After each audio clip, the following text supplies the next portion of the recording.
That's all I got to say. It feels good to Yeah, sit back man. and All right, we should be live. Yeah, we should be live. But yeah, man, it's all is going well, bro. It's that's good. one That's of them good. days, and just trying to fall back and got a lot. I got a lot going on too, man, and sometimes the job gets a little hectic. Right. So, and all right, so I see us coming up on my screen. I use the other screen to see what I see. Oh, definitely. That's the way. That's pretty much what I do too. Yeah, so I know it's coming up, and I just.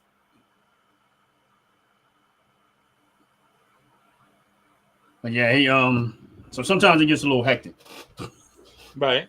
So I'll be trying to find my moment. But yeah, man, if anybody comes on this live, and if you're on the live, number one, hit the like button, hit the subscribe button. What's up? Oh, out the pit. How you doing? God bless you, brother. God bless you. Welcome in. Welcome in. Hit the like button. What out the pit doing? He's supposed to be on a hiatus from all social media. Yeah, he What's up, brother? What's up? What's up? What's going on? It's good to see you, bro. Welcome in. Welcome in. Yeah, man. We if you're on this live, we get ready to talk about money. I mean, and of course, y'all welcome to chime in at all times. If you haven't already followed Jay Garcia's channel, please do so. Also mine, which is Ron's Opinion Don't Matter. Jay Garcia's, which is Bone Crusher. But Jay, if you get a chance, put it up in the chat too. Your channel. No worries, got you covered. Appreciate that one. And basically today we're gonna be talking money, economics, money. How broke we are, how unbroke we are. Right. Definitely. The struggles of trying to establish a business, trying to grow a business. How hard it can be. So forth. Yeah, I mean, but I'm gonna let Jay take it over. He's gonna give y'all a little bit of idea, a little bit. Oh no, I ain't ready yet. Well, I'm not gonna let Jay take it over. I'm still doing the old man typing. You good, bro? You good, man? You good? But yeah, we basically.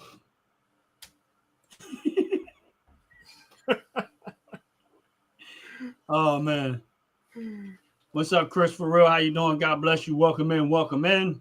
What's happening, Chris? What's happening, Chris? Yeah.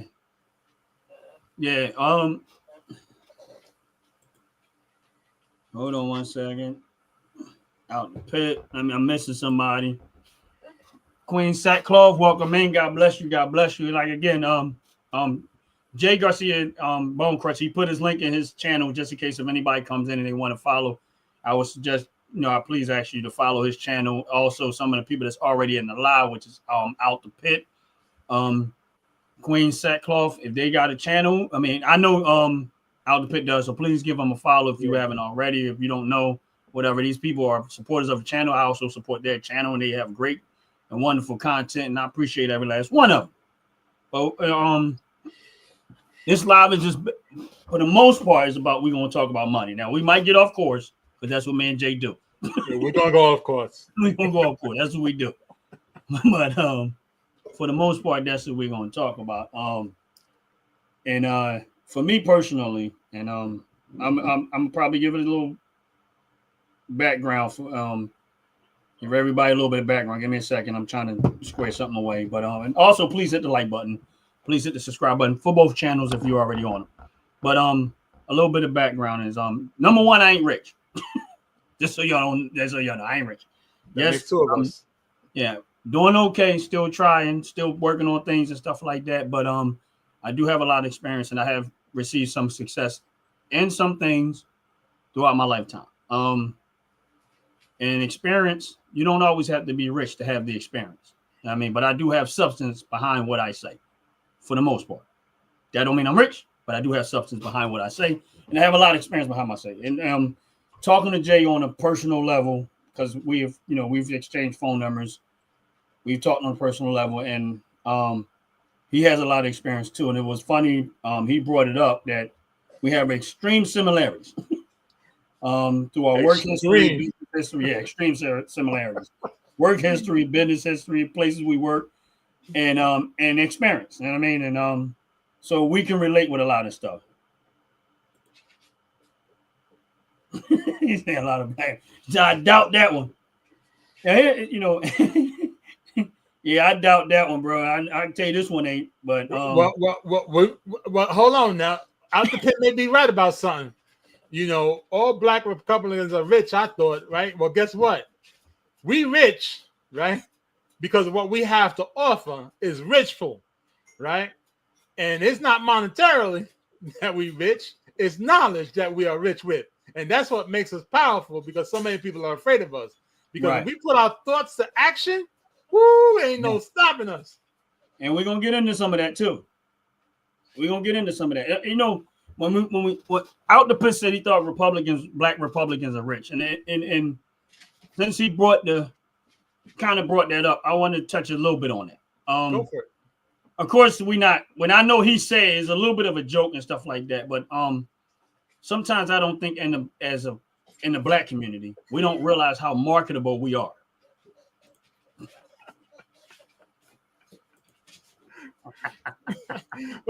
Look, Ron, I gotta jump in on this one. I really do, because out the pit knows I'm gonna start some mess, because I started some mess on his channel the other day, and right there with that comment, I'm gonna start some mess. Right now, it says, "Oh, okay, bro. People always talking about they rich in spirit, right?"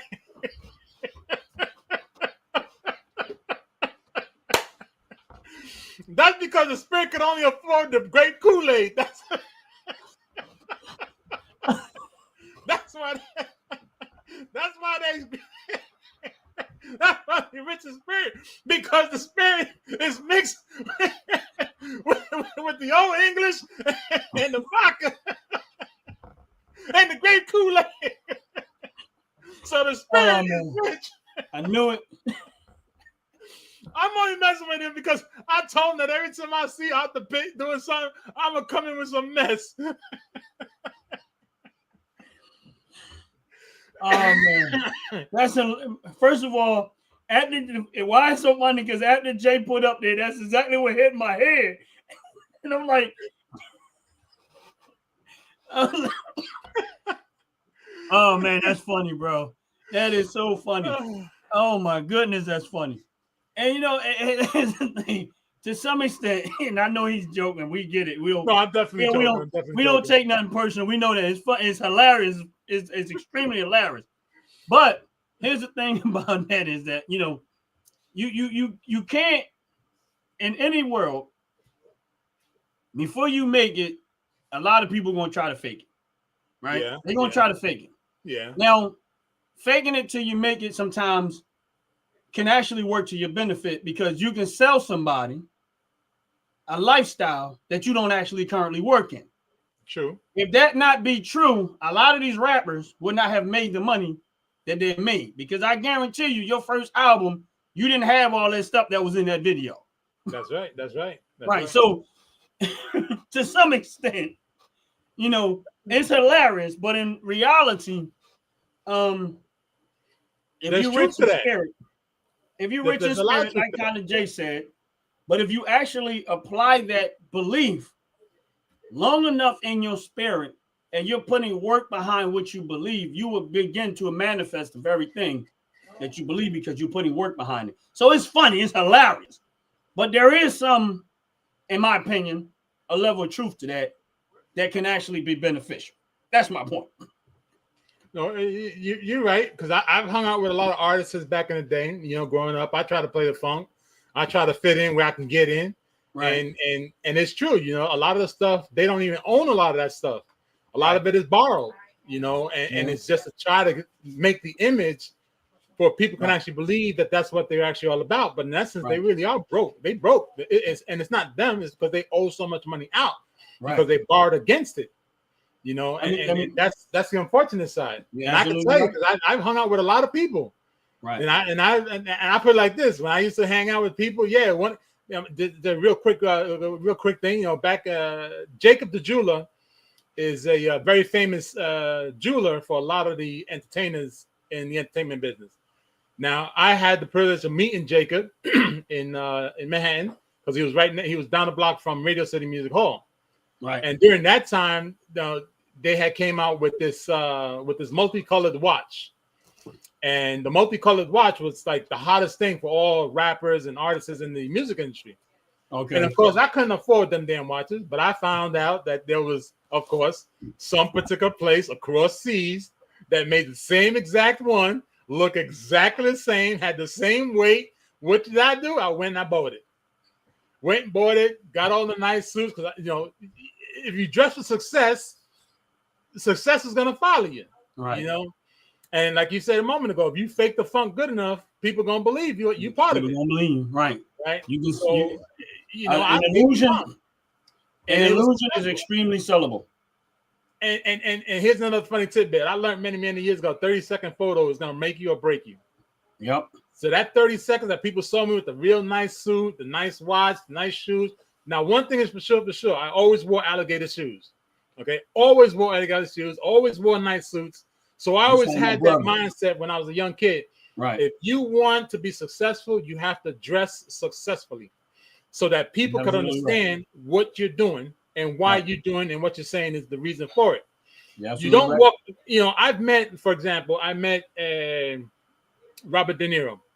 When I met Robert De Niro had a pair of shoes on his feet that was maybe 20, 30 years old. They were curled up in the front, looked like the Aladdin shoes, right? So you saying that his feet look like rocking chairs? Absolutely. Yes, it is. Yes, it is. So if he stands still, he's gonna be rocking back and forth. Yes, he will. Yes, he will. All right. Just like Denzel. Denzel, he sways from left to right because his feet are flat and they all hurt. His feet hurt, so he sways. Just like Shaquille O'Neal. Shaquille O'Neal got real bad feet. He got real bad feet. He can't stand up too long. If he's standing up 15 minutes, that's way too long. He starts to hurt all over. Right? So that brother got big feet too. Yeah, he got big feet.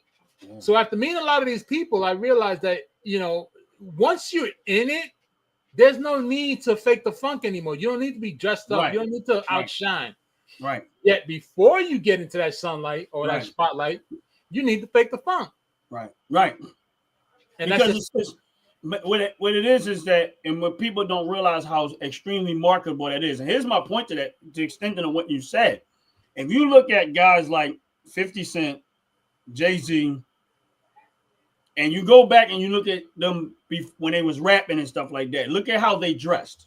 Right. And the more wealthier they became, the more they altered how they dressed.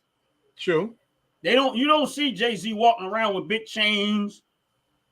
You don't see 50 Cent walking around with all this jewelry and all this other stuff. These guys are walking around, you know, you see 50 Cent in a suit more than anything. Right. And they kind of laid back because once you have built that wealth, you don't have to advertise it no more. That's right. I sold you the dream that I wanted for myself.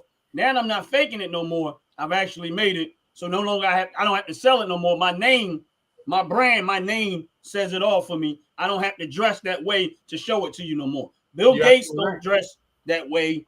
Most people that are wealthy don't have to dress that way. If Oprah walks into a room, you're not going to look at Oprah and say she's broke. You already know that's Oprah. Right. You know what I'm saying? So she could come in there with raggedy, holy clothes on, and the worst of the worst. Nobody's going to care. They're going to say, oh, she just dressed up for her next movie. That's right. That's right.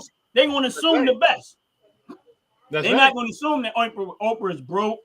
They're not going to assume that, oh, why she got that on? They're going to look at it like, oh, she got on a costume because she must be doing something for her next movie or something. They never going to look at it as if she's homeless, broke, or anything that way because her name says it now.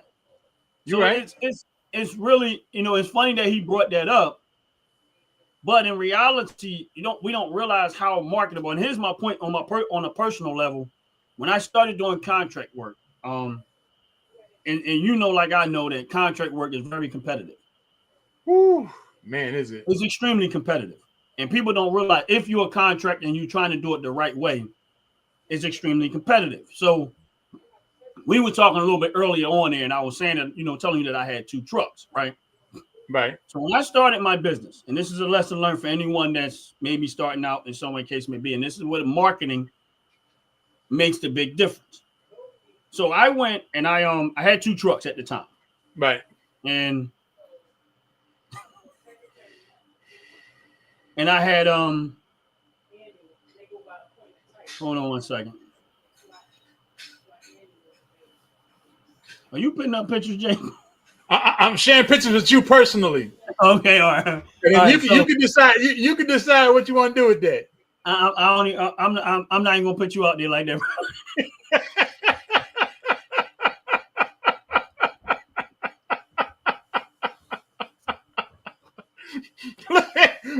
we speaking about faking the funk, right? Bro, I'm just saying. Okay, I'm gonna pick one. You remember? I'm gonna pick one.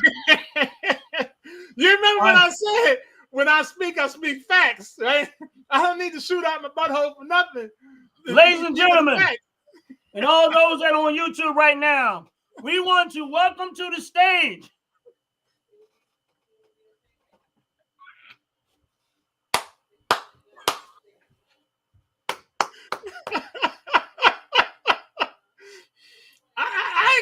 I ain't got to lie about faking the funk. I got proof that I had to do it. Bro. I had to do it. Jay, did you ever stay home? Hell no. No. Absolutely not. Absolutely not. Okay, let's go back. No, I'm just messing, man. No, man, go ahead. Do what you do, brother. Do what you do, man. Hey, look here.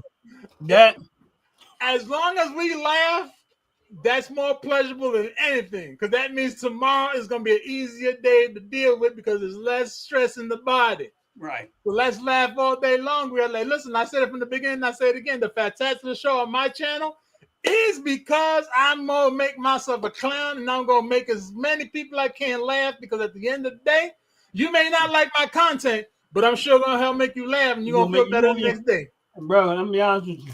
No, just so y'all know, I'm over here eating cookies. So I'm a cookie monster. So don't start that one.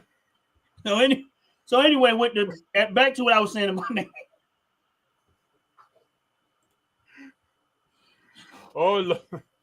Oh my goodness. So back to what I was saying about the contracting business, right?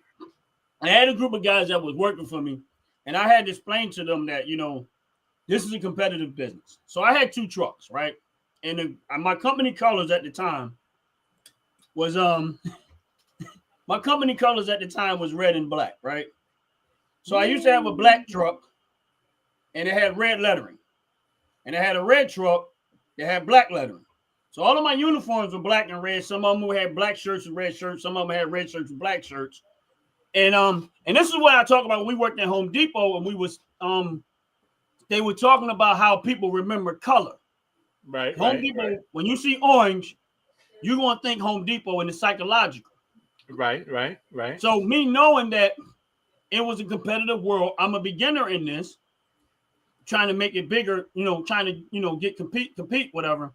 So the one truck that I had was the nicer truck. It was a 2002 Chevy Silverado, dually, crew cab, leather interior, black leather interior, red on the outside, black leather interior. Really nice truck, very nice. That's where I went. That's the truck that I used to do all of my estimates in. Whenever I pulled up to your house, that's what I was driving.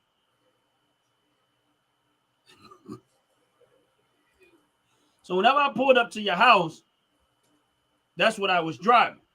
Right. And my reason behind it is because I wasn't a big company, but I looked big because of the way it looked outside. And I knew that I know how people are psychological. When I pull up to where you live at, whatever case may be, they're going to look outside to see if they see me. Right? Now, I would have my guys follow me to the job that I'm going to do an estimate on before they go do whatever they're going to do. Again, I was playing a psychological game. If they see my truck pull up, they see the other truck pull up, they see my team pulls up, I'm giving out instructions, then I send them on their way. They're looking at everything that's going on outside before I come into their house to do the estimate, right? Right. What do they think? They think that, oh, this guy must be pretty big because he has a team. Right. I know how people are. People newsy. They're going to look outside to see what's ever going on because they don't see things that are familiar. Right. Right. So my guys will pull up. They go do what they got to do. I go do the estimate. And I had more than one customer tell me, you had the job before you gave me the estimate. Wow. And what they said was, because I saw what you was outside and your guys pulled up and they pulled off. And I said, this guy must be serious about business because you don't get all of that if you're not. He said his truck is clean. He looks professional. Everything is labeled. You got his business signs on everything. You can see his company, that he's licensed, he's insured. You can see it on the trucks. You see his guys, they're all in uniform. They either got black shirts with his name. They got on red shirts with black letters on his name. And I said, and he must be serious. So in that, my point is that every estimate that I've ever done, I've actually got to work. That's good money. Every single one. I had a 100% batting rate with the estimates that I was doing. All because I played the psychological game to make it look like I was bigger than what I was. Meanwhile, I was nowhere near that. It's the perception that you gave to the people. It's a perception that I gave because I understood people's behavior and perception. Right. You get what I'm saying? And the more you master that, the more you get people the perception before. That's why when Out the Pit said, kind of, that's what broke people say, but it's like fake it till you make it kind of stuff. But we have that perception, but we actually don't use it to our benefit. Right. You get what I'm saying? And it's a marketing tool for anyone that's growing a business. When you go into any store, and I'm gonna use what is that supermarket? Oh man, I think it's like Wholesales or whatever, Whole Foods. It's called, I know up here it's called Whole Foods and or whatever. I can't think of the name, but I think it's Whole Foods or whatever. And Whole Foods, when you go into, I think it's called Whole Foods. I'm hunting. Whole Foods is owned by ANZ. Right. You know what ANZ is. Right, but I know that they use a lot of local businesses. No. Well, not all of them, but a lot of them they do. They like the local areas. I know the ones that around here, I see names that I see locally. But it's not that's not the point that I'm making. The point that I'm making is that when you go into a store, and it doesn't really mean Whole Foods, I'm just saying in general supermarkets. Okay. I got you. When you go into a supermarket, a lot of times people look at these products in the supermarket and they think that some of these products are big companies. True. They don't understand what it takes to get into some place like that very big. You know what I'm saying? It takes a whole lot. Now, when I used to work for another company, I'm not going to use their name. But then when the owner found out that I used to work for Home Depot, and I'm using Home Depot as an example, because I used to work there. He found out that I was working for Home Depot. He had product in Home Depot already. Okay. He had 4 SKUs in Home Depot already. Okay. And he was trying to get more in Home Depot. And I said to him, and you know this, Jay, because you worked at Home Depot. I said, Home Depot they care about the product, but the bigger thing with Home Depot is that can you meet the demand and make sure that you have enough to stay in stock, get it there when they ask you to have it there. They don't care. You can have the best product in the world. If it's not on their shelf, they're not going to do business with you. You're right. I said, so you already, and I said to him, you already have 4 SKUs in Home Depot. I said, what you have to do is make sure you keep 100% fill rate as much as possible, and you don't let your shipping rate go past that 3-day period between when you order it and when it hits the stores. Well, in that case, that's when they started shipping it to everything to central location.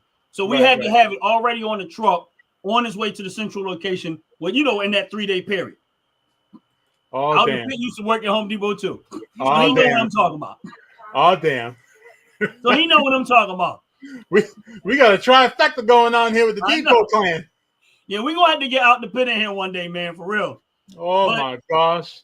It probably won't go so... It will go very well, but it won't go well. It's going to go in every direction but where we need to go. But we're going to make a whole lot of points go across. Right. So we go... But I said to him, now, if you meet this demand and you show that you can do this, I said, so when you go, I said, now when you go sit down with the buyers, they don't have to question your performance because you've already proven that part. Right. Now I said 9 times out of 10, they're going to come to you to see what else you have that to meet their demand because they want to fill their shelf, especially if they have a competitor that's not doing the job. Right. So if the competitor is failing and you're doing better, they will give you that space that they gave to your competitor. Now, Jay, you know that to be true. Yes, indeed. So what ended up happening is, guess who their competitor was? Scott. That's who their competitor was in the product that we used to send to them. Right. We only had at that point 4 foot shelf space for the few 4 SKUs that we had. Okay. We did so well for those first 2 years that they finally did. We ended up with 21 SKUs and 16 feet of space in the store in a 2-year period. We went from doing $1 million a year in business to almost $4.5 million in business with Home Depot store because now they opened up every single store to them. At one point, we only had the East Coast. Okay. Then they gave us all 1,800 stores at that time because I think they were at around 1,800 stores. You get what I'm saying? I handled that whole account myself. I had no help with it. From pulling the orders, shipping the orders, everything, single thing, 100%, I handled that whole account. From the warehouse perspective. But my point is, if you look at the company that we were supplying, they're not that big. Home Depot is by far the biggest customer that they had. We did work with all of some of the other nurseries and stuff like that because it was mostly plant related stuff. Right. But Home Depot was their number one biggest customer. But the reason why we got that business is because we were able to keep up with the pace and make sure we was always having 100% fill rate as much as possible, as often as possible. And we did well with it. But my point is that if someone looked at that company, they're going to assume that that's a big company. He wasn't a big company. He really wasn't. But because we were doing that part so well, and we were able to meet all of those demands, they was opening up the door even further. Okay. You know what I'm saying? So it's like, for a small business, that's why I don't despise small beginnings. Because if you put in the work and you establish yourself right, sky's the limit at that point. But it takes, it takes a lot of sacrifice, and that's why I say people who do business, that is a hard drive to try to be successful. But if you do it right, and you're able to meet that demand, and you're able to do all of these, you'd be surprised what will open up to you. You'd be surprised. I've seen it happen more than once. And like I forget the name, but there's one black woman, I forget what she made that seasoning and stuff like that, but I don't think she was able to actually make enough of it. And somehow or another, she got connected with McCormick, and they started manufacturing her seasoning. Okay. And McCormick did it, and they was even running out too fast. So whatever that seasoning was, it was great. I think it was like Sylvia or whatever her name was. It was a great seasoning, but she was smart enough to know that I can't do this on my own. She found some way to manufacture all of that stuff for her. And guess what? She ended up making a ton of money. Right. But so to out the pit, even though we were joking about it, the faking it till you're making it, you gotta be done. Believe me when I tell you, anybody that's broke is faking it till they making it. If you're trying to do something on a big scale. Well, yeah. That's the only way they can do it. No matter how much they try to say that they can't, they're not able to, they're gonna have to do it that way. It has to be done. That's the only way you can be successful. Now, me personally, you can chime in whenever you're ready, but me personally, that's why I'm very big on the stock market. It's because all of those people are out there working. Right. Businesses, stuff like that, in the case may be. And like anything else, it comes with risk. Right. But me trying to do it on my own, and you're relying totally on my physical being, is by far more worse risk than me relying on the work of everybody else, including myself. And that's how I look at investing. Meaning that if I own investment, if I have an investment, let's just go back and use Home Depot as an indication of what's up, Mike in the building. Yes, brother. Thank you. Talk that talk. Mike, what's up? Let's just say let's use Home Depot as an indication. Let's just say Home Depot has 100,000 employees, and they have, I know they got way more than that, but I'm just using that as a number. And they also have 1,800 stores, 100,000 employees, and you invested in Home Depot. Yes, you invested in what Home Depot doing, but you also invested in everything that Home Depot sells.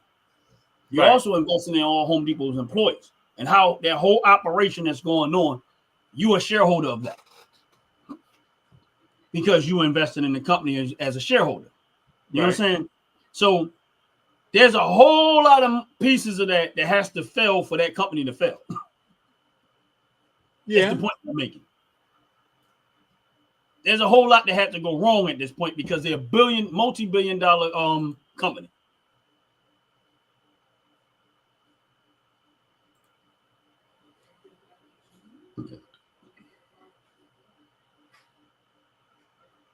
Yeah, Joyce said she has to figure out how to manufacture. Yeah, it's a headache. It is. She's absolutely right about that. It's a lot that goes on with that. And out the pit, scared money. Scared men don't make no money. Yes, but it pays off if you have knowledge about your investments. Mike in the building says facts. And my thing is this is that there's a lot America has to offer. And you have to learn what's going on and how these parts are moving in order for you to take advantage of everything that has to offer. You know what I'm saying? And even, and I know and I know the real estate game. And if you was going to jump into real estate, like let's say you're a rookie right now, you just say, I need to jump in, Jay. Right. What would be your first move? Woo.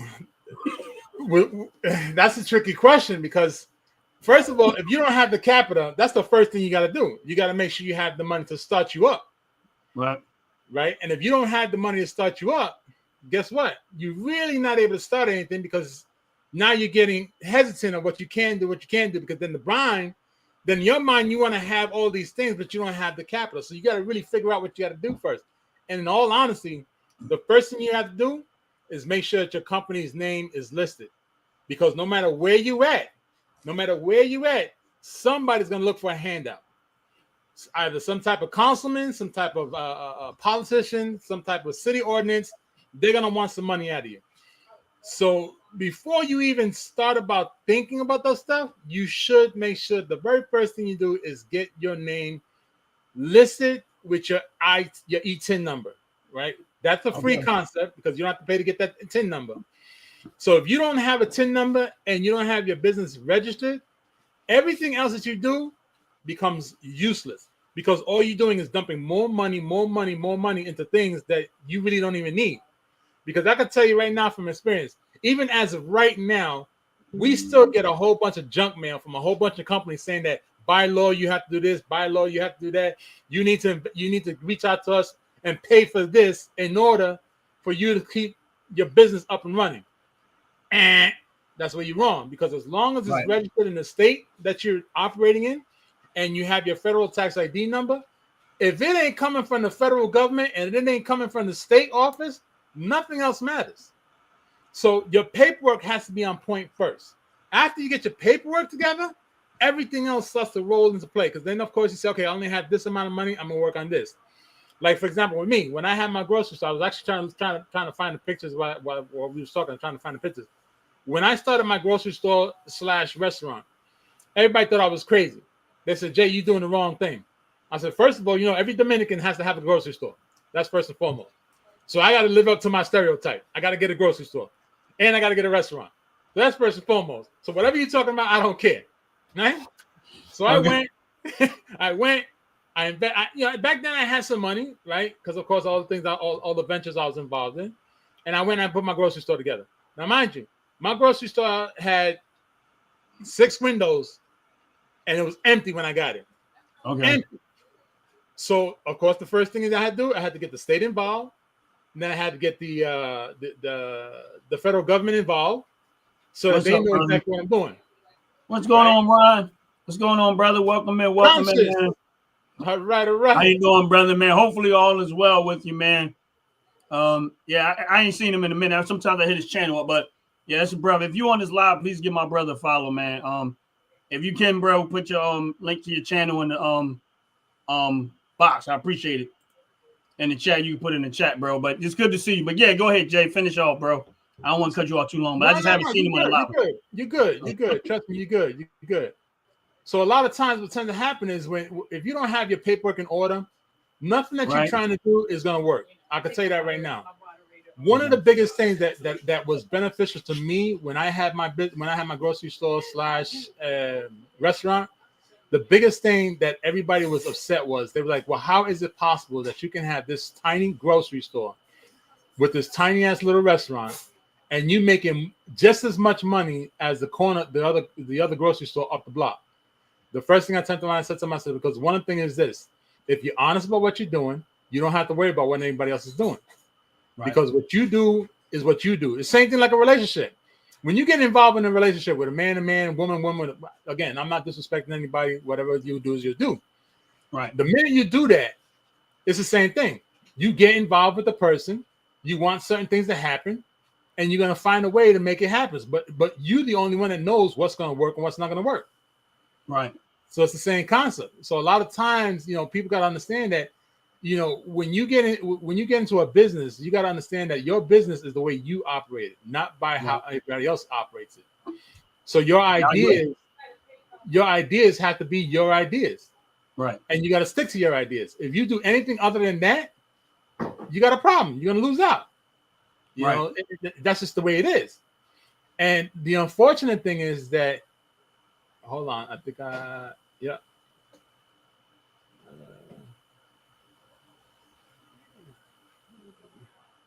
All right. Yeah, you don't go back further than that. All right. So what tends to happen is that a lot of times people want to have a business, but they're afraid. They're afraid to do what they have to do. So in my situation, what I had to do was I had to turn around and take a $50,000 investment into my store, right? And turn a $50,000 investment into $180,000 turnaround. Okay. Right. Now, the average person would be terrified. Why? Because the guy, the grocery store at the block, literally 1 block away from where I was at, they had lotto and cigarettes. And we both know if you have 2 items that everybody's going after, you're going to be more successful, right? Because as long as alcohol, tobacco, and clothing is in the market of what you're doing, you're always going to have money. You're always going to make money. Now, here's the funny thing. Back like how you told a lot of people would do finances and stocks. Right. Even as you do your stocks, you don't get rich, as you say, you don't get rich right away. Along the board, you're going to keep letting that money sit there. Right. And when you sit back and say, you know what, now I want to take my money out, you got a nice little nest egg that you're sitting on. Right. So what I did was, now mind you, I was 3 blocks away from a very large supermarket. Up the block from me, I had 1 grocery store. Around the corner from me, I had 2 99-cent stores. And we all know back in the day, 99-cent stores were the biggest thing. We missed those. Yeah, we missed those a lot. So the odd thing was that here I took my little $50,000. I put my grocery store and / restaurant up, and I did everything myself. Putting in the shelves, putting in the groceries, putting in the extra inventory, building it, building a brand. I did it all myself, working 6 days a week. The state came to my store and said, how is it possible? Now, this is the state, because a politician, a councilman, turned around and told the local police department that man has to be selling drugs out that establishment. Because why? Because I had no cigarettes, and I had no cigarettes, no tobacco, and no lotto machine. But they kept seeing tractor trailers of Goya, tractor trailers of Coca-Cola, tractor trailers of Pepsi coming to my location. So they were always trying to figure out, how is it possible that every week you got these tractor trailers and these businesses coming to your store, but you ain't got all the things that you need? I said, because a smart businessman doesn't need the other things that everybody else is selling. If I need to sell ice to an Eskimo, I'm going to show that Eskimo how he or she needs it, regardless of how much ice they have. Right. So what I did, I had a school behind me and a brand new daycare center being built right next to me. What you thought I was focusing on? Candy. Exactly. Potato chips, candy, pretzels, anything, toys. That's right. That's right. That's exactly right. And why? That's a great marketing strategy, because at the end of the day, listen, people don't realize how much kids dictate what their parents going to spend. That's right. Right. And every parent always puts money in the kid's hand. Yep. When they go out the door. So I already factored, okay, so every kid is going to have $5. That's the way I looked at it.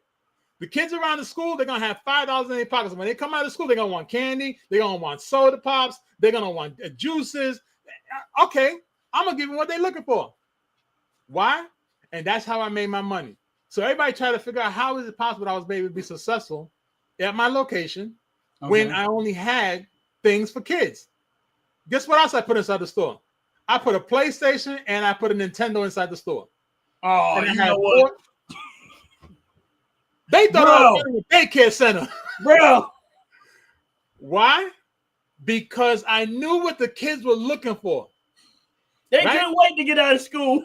Absolutely, because they got a place to hang out. Right. Right. That was smart, bro. That's genius. Look here. Because why? Because I knew that that's where the money was at. So I can make myself a little bit of money. The longevity point is here. What in the sand? Did he have a car? Was his nickname Mo? Did you call him Mo? Because Mo is the only one I knew that will sell stuff like that and not get in trouble. Oh man. Oh my God. Hey, hold on 1 second. My daughter and I write, and we have enough stuff. We need to figure out our next steps. Well, Joyce, I'll tell you what. Now, real quick, because I see Ron's got that question up there. The question I have for you, and hopefully you can answer this. Are you planning to write books, or are you planning to write novels, or what is it specifically that you guys are planning to do with your writings?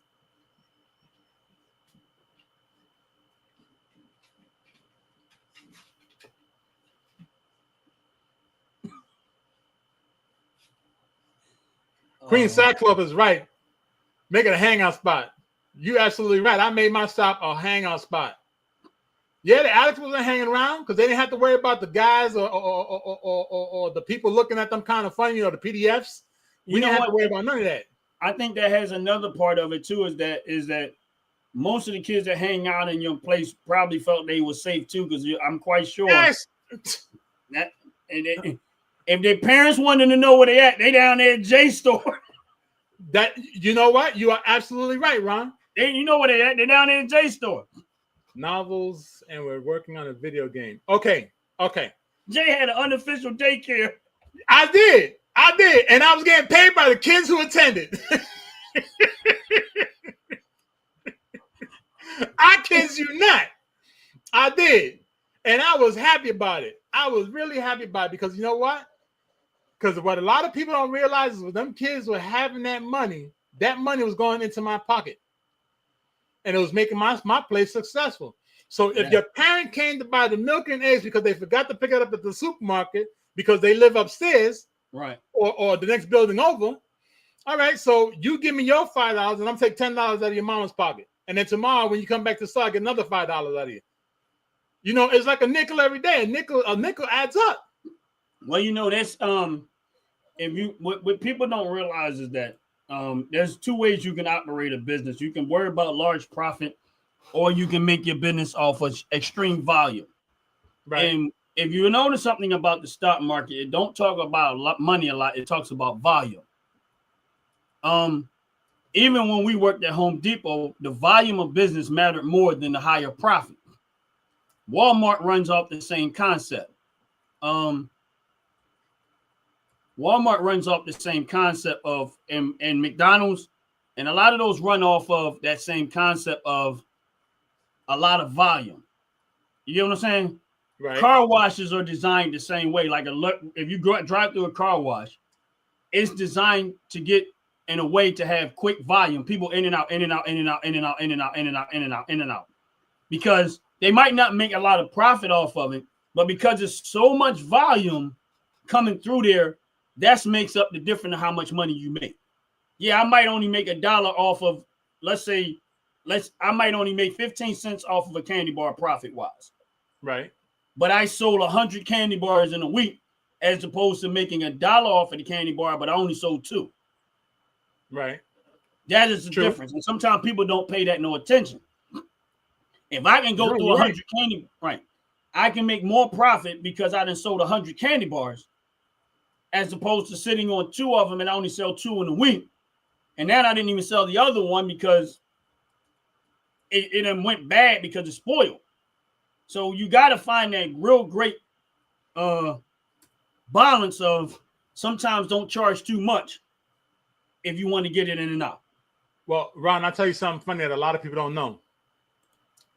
Potato chips. Right? Potato chips, every person that sells potato chips, I don't care if you're talking about the big, like Wise or Lay's. I'm not talking about them. I'm talking about the person who brings the potato chips to you. That person is an independent owner of that truck, and he has a route. He or she has a route. They only make, and I kid you not, they only make 5 cents for every bag of potato chips gets sold. 5 cents. Okay. Now, when you think about it, you're like, okay, well, 5 cents ain't a lot because, of course, a bag of chips is 20 cents. Right. So, 25 cents. So 25 cents, how are they getting a nickel for every bag? How can they survive? They really don't. Okay, they really don't. They're really struggling. A lot of these, because I know back in the day when I used to talk to them, they used to struggle just to make a sale, right? Because, of course, chips don't sell every day. Chips don't sell every month. So it's a market where you got to really push it. Then of course, if the company turns around and tells you, okay, we want to reduce the prices. When the company reduces the prices on the potato chips to make a sale or put them on sale, that affects the route driver. That cuts into their profit. So now they make even less money, but they still have to supply the demand because their idea is, okay, well, if I got to lose 2 cents for every bag now during this sale, hopefully the people buy 2-3 more bags and I'm making my money when they buy their multiple bags. Right. Does it happen all the time? Unfortunately, yes. Unfortunately, no. It's difficult. Well, it works for me. It works on me, right? But let me tell you how it works on me. See this right here? What's These that? Are cookies. Right? All right. So when I go into Wawa, lately it was 2 for $7. Right. I emptied the whole shelf in like 2 weeks. That's what's up. So they got me. Now I didn't eat all those cookies, just so y'all know. I really don't. Yeah, okay, Ron. I'm gonna go ahead. I see you with that. I see you with that Pittsburgh cup. We know there's milk in there because you got the milk and cookies. Don't mess around.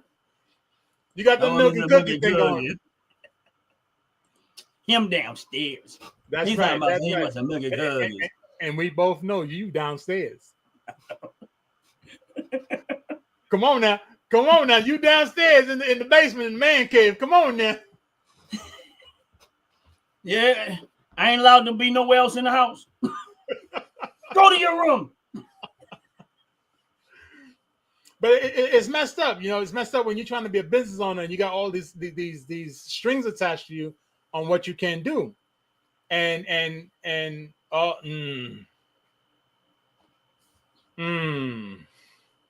I got to take a big pause on that one. Ron, I'm going to ask either you jump in on that one or I'm going to jump in on that one. Oh, you talking about what Out the Pit said about the tariffs? Yes. Well, you know what? Here's the thing. Go for it. If you're a small business, you can benefit from that. Right. Now, it all depends on what you're selling. Now, here's the thing. Like, all right, so this is what I would do. And I'm not saying that I'm 100% right, but this is what I would do if I was a small business. Okay, the first thing I'm going to look at is I'm going to go try to find out what the tariffs are on and what countries it is and what it is that they're actually going to tax with the tariffs. This is what I would do. All right, now I'm using this as an example. Let's just say they're going to put tariffs on hats, right? So if I know that they're going to put tariffs on hats, that's going to make hats from another country more expensive to sell them over here. Now, if I can find a way to make the hats here at a cheaper cost, that's an opportunity for me to take over that to help get a portion of that $20 trillion that's being spent alone in America. And that's just the hats. I'm just using a small example. Right. Now, we know tariffs have a different effect depending on what, how much, who. There's a whole lot of details in that we would have to go find out. But what I would personally do is that if I was going to start anything right now, especially in the field of manufacturing like clothes and stuff like that, even probably in the food industry to some extent, but I don't look at tariffs as a they're going to have some effect. You can't argue that it's going to not have no effect on the cost of anything. It is going to have some effect. But again, if you let's say it's something that you sell personally, but you're going to have a hard time getting it from somewhere else. Now you need to go find somewhere that you get it cheap right here. I always ask myself the question of why is it easier to get it cheaper somewhere else and not be able to manufacture and make it right here when it takes so much to get it from over there to here? Like if I bought something, order from go ahead. Go, bro. No, I gotta finish it. I think I got the answer. Let's just say if I ordered a container of product from China. Right. Now I know that it's going to take over 30 days. Right. For it to travel across that water. This has nothing to do with all the other stuff. Right. They got to manufacture it, pack it into a truck. Package it up, package it into a container, take that container to the water, crane it off of the truck that they took it to the water, put it onto a shipping container, a shipping truck, boat or whatever. Now they got to haul across all that water. Right. It got to go through all different places just to get to America. Now, it don't mean it came straight to America. It might come through Canada. It might come through Mexico, depending on how they try to slickly get it in here. Right. To some extent. But it never makes sense to me is that how is it go through all of that process when you can manufacture it right here? You know what I'm saying? Right. So go ahead. Go, bro. Okay. To answer that question, I'm going to answer it in the most simplified way possible. And somebody's going to get angry at me. I know it. Somebody's going to get angry at me. Right? So the simplified way is there are no people here in the United States that want to break a sweat to make it. That's number one. Ouch. Number two, the reason why is because the value of the dollar across the seas has less value than here in the United States. Right. So if it takes, for example, and I learned this many years ago, the Bush family turned around and told the Emirates of the United Emirates and all the Arabs that owned oil many, many moons ago, every single barrel of oil that comes into the United States, the Bush family wanted 5 cents per barrel. Now, of course, an ocean ship does not carry only 5 barrels. It carries much more than that. Right. Yet the value of the dollar in the United Emirates, you figure if the dollar here in the United States is $1, in the United Emirates it's only 25 cents. Right. For an example, I don't know the actual number. So if you take 25 cents of a dollar and you pay somebody 10 cents to produce the oil into a barrel to come back into the United States, the United Emirates is going to pay the United States the money that they want for it, but they're only going to pay 10 cents to the person putting it in the barrel. Yet the 10 cents to that person is like $30 an hour based off of the value of the dollar that's over there. That's where all this trickery comes into play. And unfortunately, a lot of people don't know that. So a lot of people complain about, why this company's over there, why this company's over there, because they don't realize that the value is less money in the other country to produce the same product. Now, the third part, and this is the part that's going to hurt people's feelings again. You buy a product now, it breaks in 6 months because it was cheaply made. Now you go and you buy it again. Now, how much money did you spend now to buy the same product twice within 1 year? You doubled it. What happens to the company? The company now makes a profit because now that first one you bought gave them a 10%, 20% profit. The second one you bought gave them a 60% profit because they're not paying for it because it's already something that they have in-house, but they're telling you that you got to pay for the shipping to come in, but it's already here. Right. So that's where they get the additional money. So that's why, I found this. I saw a video of this one girl. She was talking about how Walmart was messing things up, and she was, pretty much bitching.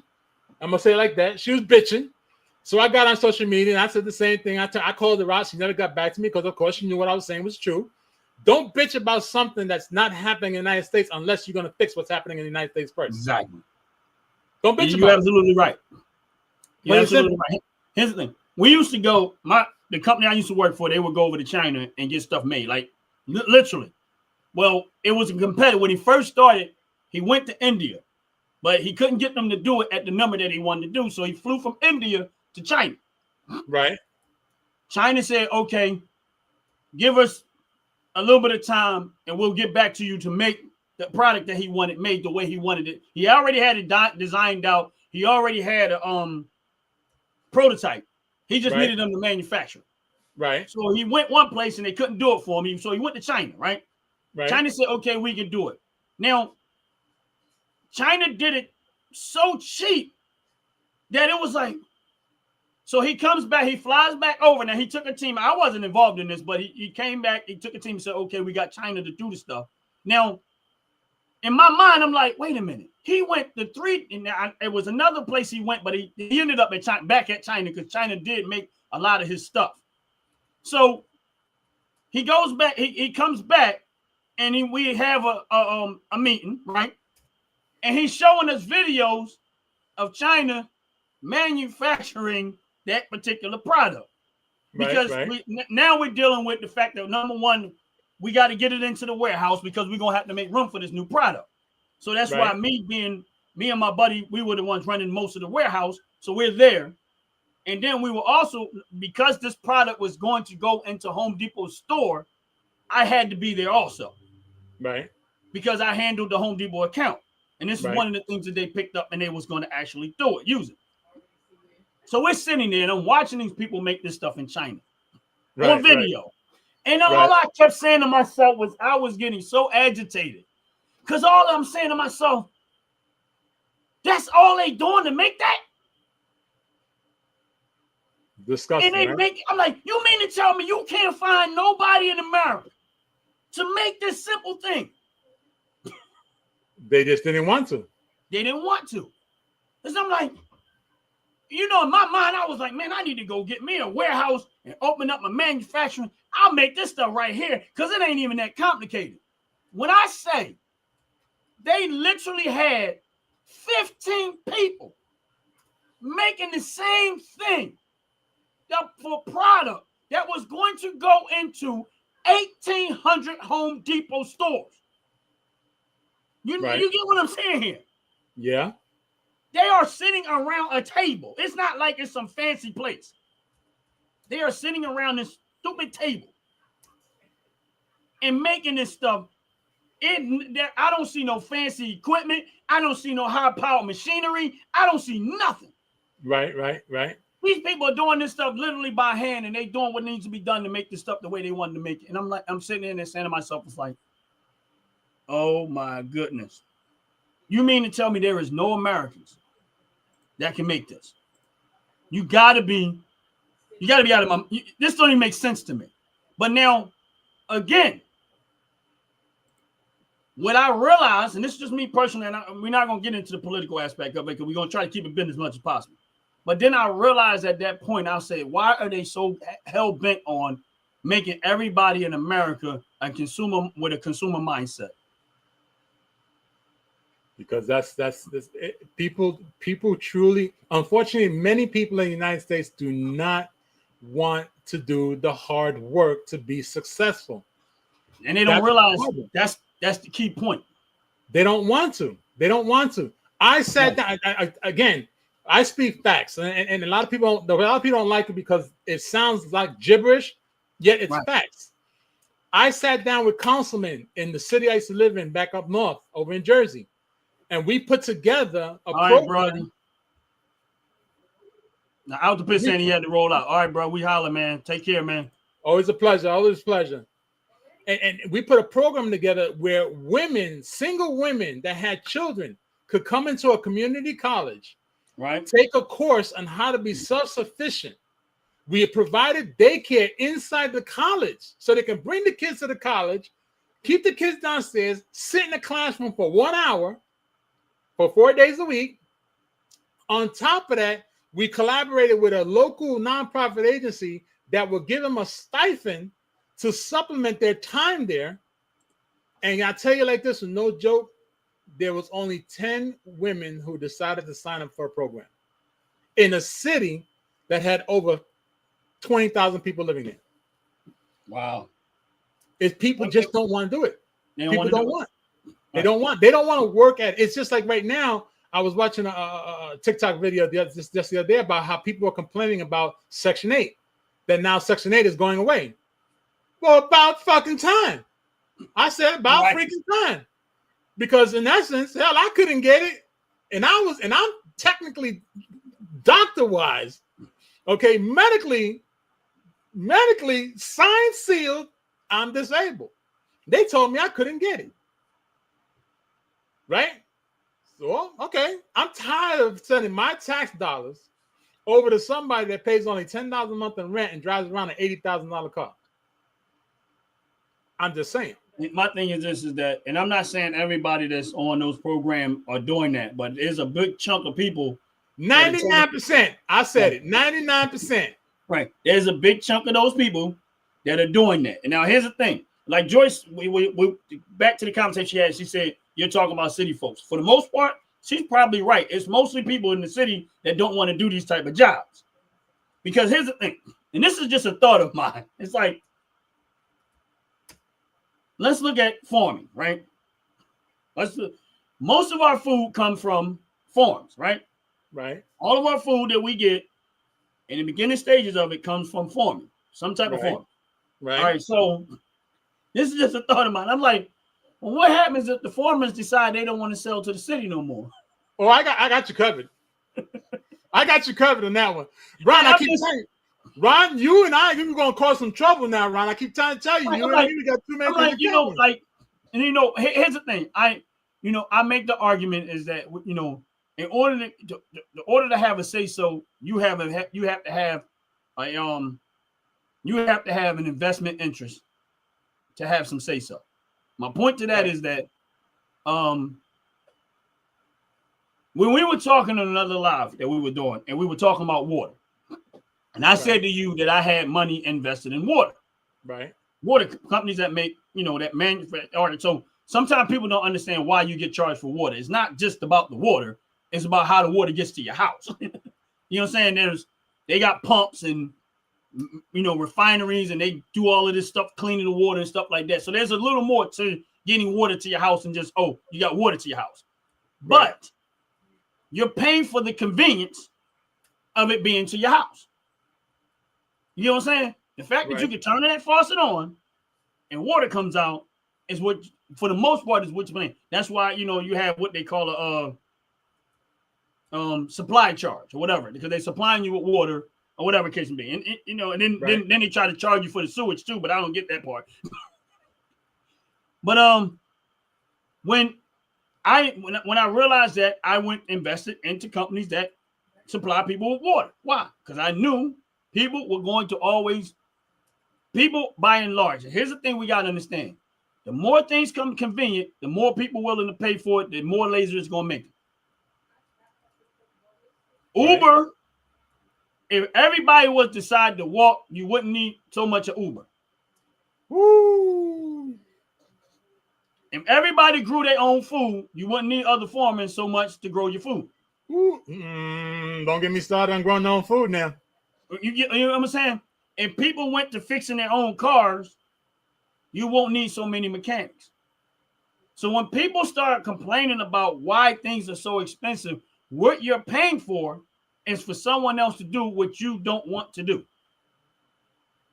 That's it.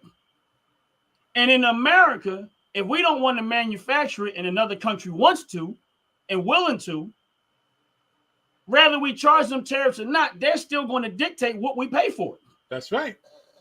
And that's what the people don't realize. That's the ignorance of it. They're going to still dictate what we pay for it or not. And if they know they have full control over it, meaning they have a monopoly over it, right, then they can really dictate absolutely what we pay for it. Absolutely. Now, I'm going to make a lot of people angry. I'm going to make a lot of people angry now. Ron, I'm telling you now, I'm going to make people angry. Go ahead. Drug dealers, okay? Right. Those that sell drugs, 99% of the time, the drug that gets sold for the very first time is pure, 100%. After that 100% is sold, now it becomes half to get the other point. Right. After that half, now it becomes really 80% being fake. Right. Why? Because they already attached the person. They got the person. And if you don't believe what I'm saying, watch the story of Frank Lucas. Frank Lucas said it. Yeah. He said it. I'm gonna hook him, and after I hook him, I'm going to rip him blind, because that's what it's all about. So it's the same thing with the farmers market, like you mentioned. Because I don't know about you, Ron, but I have a very, very, very sensitive body. Right, my skin is very sensitive. My taste buds are very sensitive. My nose is very sensitive. Okay. I cut open a tomato one day. Right, when I cut that tomato open, it smelled just like fish. Right, and I freaked out. I said, why the hell does this tomato smell like fish? At first I thought it was because where I bought it from, there was a fish market in the same vicinity of where all the fruits was. That's what I thought. So, of course, the wife turned to me and said, babe, you really got to look into that, because you're going to be surprised what you find out. Then she told me what it was. And, of course, I said, okay, well, let me look into it, see how true it is. Come to find out that if your fruits and vegetables and whatever you consume smells like fish, is because they're utilizing fish eggs to enhance the growth of the fruit or vegetable that you're eating. Because what's happening is this, and this is what a lot of people don't know. The earth itself, what we're sitting on, needs 7 years for the soil to churn over in order to get all the nutrients from the bottom up. That's why black soil is the best soil to grow any kind of edible item that you want. Black soil. Because it's the richest that you can find in the soil. Most of the farmers are not able to meet the demand because of outside entities sending their fruits in, sending their vegetables in. Okay. And what makes it worse is now the farmers that are here in the United States have to figure out a way to enhance the fruits and vegetables, to sell them first, sell them cheaper, so that you can buy them as a consumer. Right. And yet the other places overseas, they have to struggle, because now you're selling it cheaper because you're making it faster, you're growing it faster. Monsanto, absolutely, Joyce. That's another one.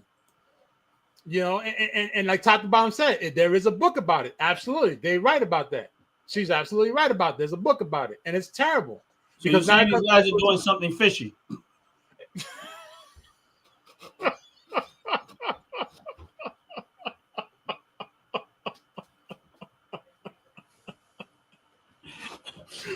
All right, that's a good one. That's a good one. That's a good one.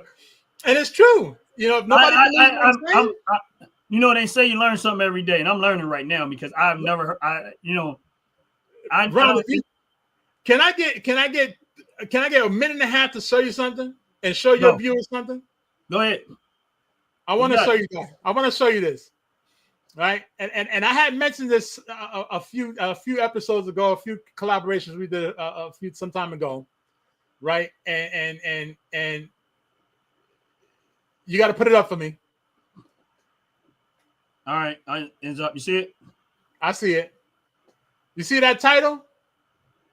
Amazing how imitation crab is made. Oh, you know what? I seen that on I think it was How It's Made one time. I don't know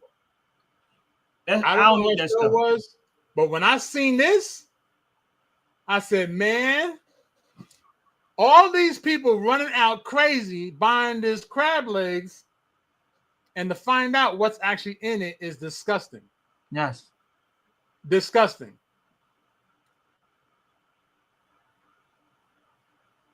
Y'all seen this on how it was made. Look at this. Would you look at this? As Bernie Mac would say, look at this. Would you look at this?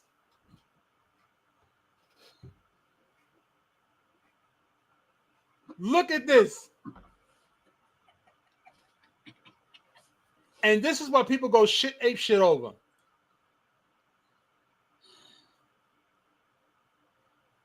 So you're not even buying real food. You're not even buying real food. Look at this. What in the same hell is this? What is you putting in your body? Why is people buying this stuff like it's the greatest thing ever? Oh, it tastes good. It's real crab. Who said? Ain't nothing real about that. Ain't a godstaking thing real about that. But y'all want to turn around and say, look at this. Look at boxes, crates. And people just buying it like it's fresh because the company put the fresh on it. It's fresh in the freezer, but it ain't freshly made. You know, so it startles me in how people can be so damn lazy and yet complain about it. Well, do something about it. Don't complain about it. Do something. Like we say all the time, find a solution. There you go. I ain't eating no spam. I'm guilty. Nope. Growing up as a kid, I'm guilty. That's why I won't watch it. That's why I won't watch How It Made. Because I already listen. I used to work in a meat factory.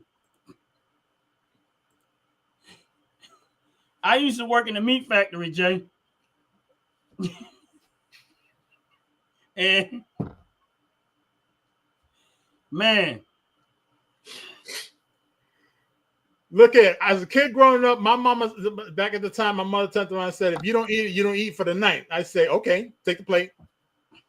I'll wait till the next day till I went to school and they ate 3-4 lunches at school. I ain't touching. I ain't even gonna lie to you. Every once in the blue, I do eat it, but I know it's bad. I know. Is it? Ron, look here now. I ain't your doctor, and I ain't trying to be your doctor. But I'm gonna tell you like this: if you don't get your insides checked after eating all that damn spam, I don't eat a lot of it. But every once in the blue, I do. No, I do eat it, but I don't eat a lot of it. Like you see that right there. That's it right there. You see all that thinking right there? Yeah, you do a whole lot.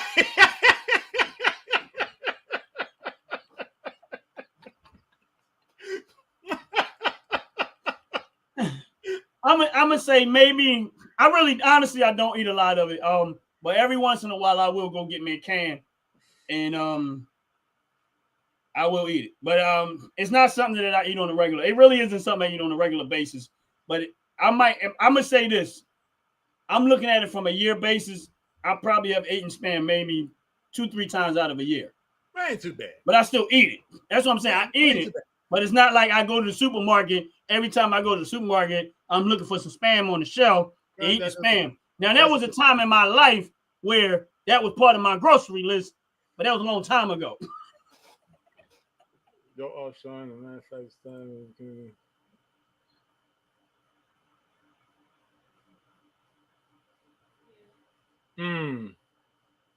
Interesting.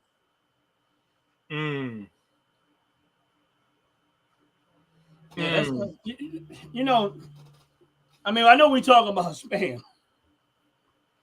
but when you start thinking about, like when you start thinking about the Food and Drug Administration, right? And I remember I had an argument with somebody. It was like, well, it's about, the jab. Well, it's FDA approved. And I'm like, I said, do you ever watch those TV commercials where they say, if you take this particular drug a long time ago, whenever it was out, you may be able to be entitled to a lawsuit because it's come to find out that this drug was extremely harmful. I said, you do know that that drug at one point was FDA approved. Right, right. I said, so when someone tells me something is FDA approved, that does not mean it's safe for me. This is true.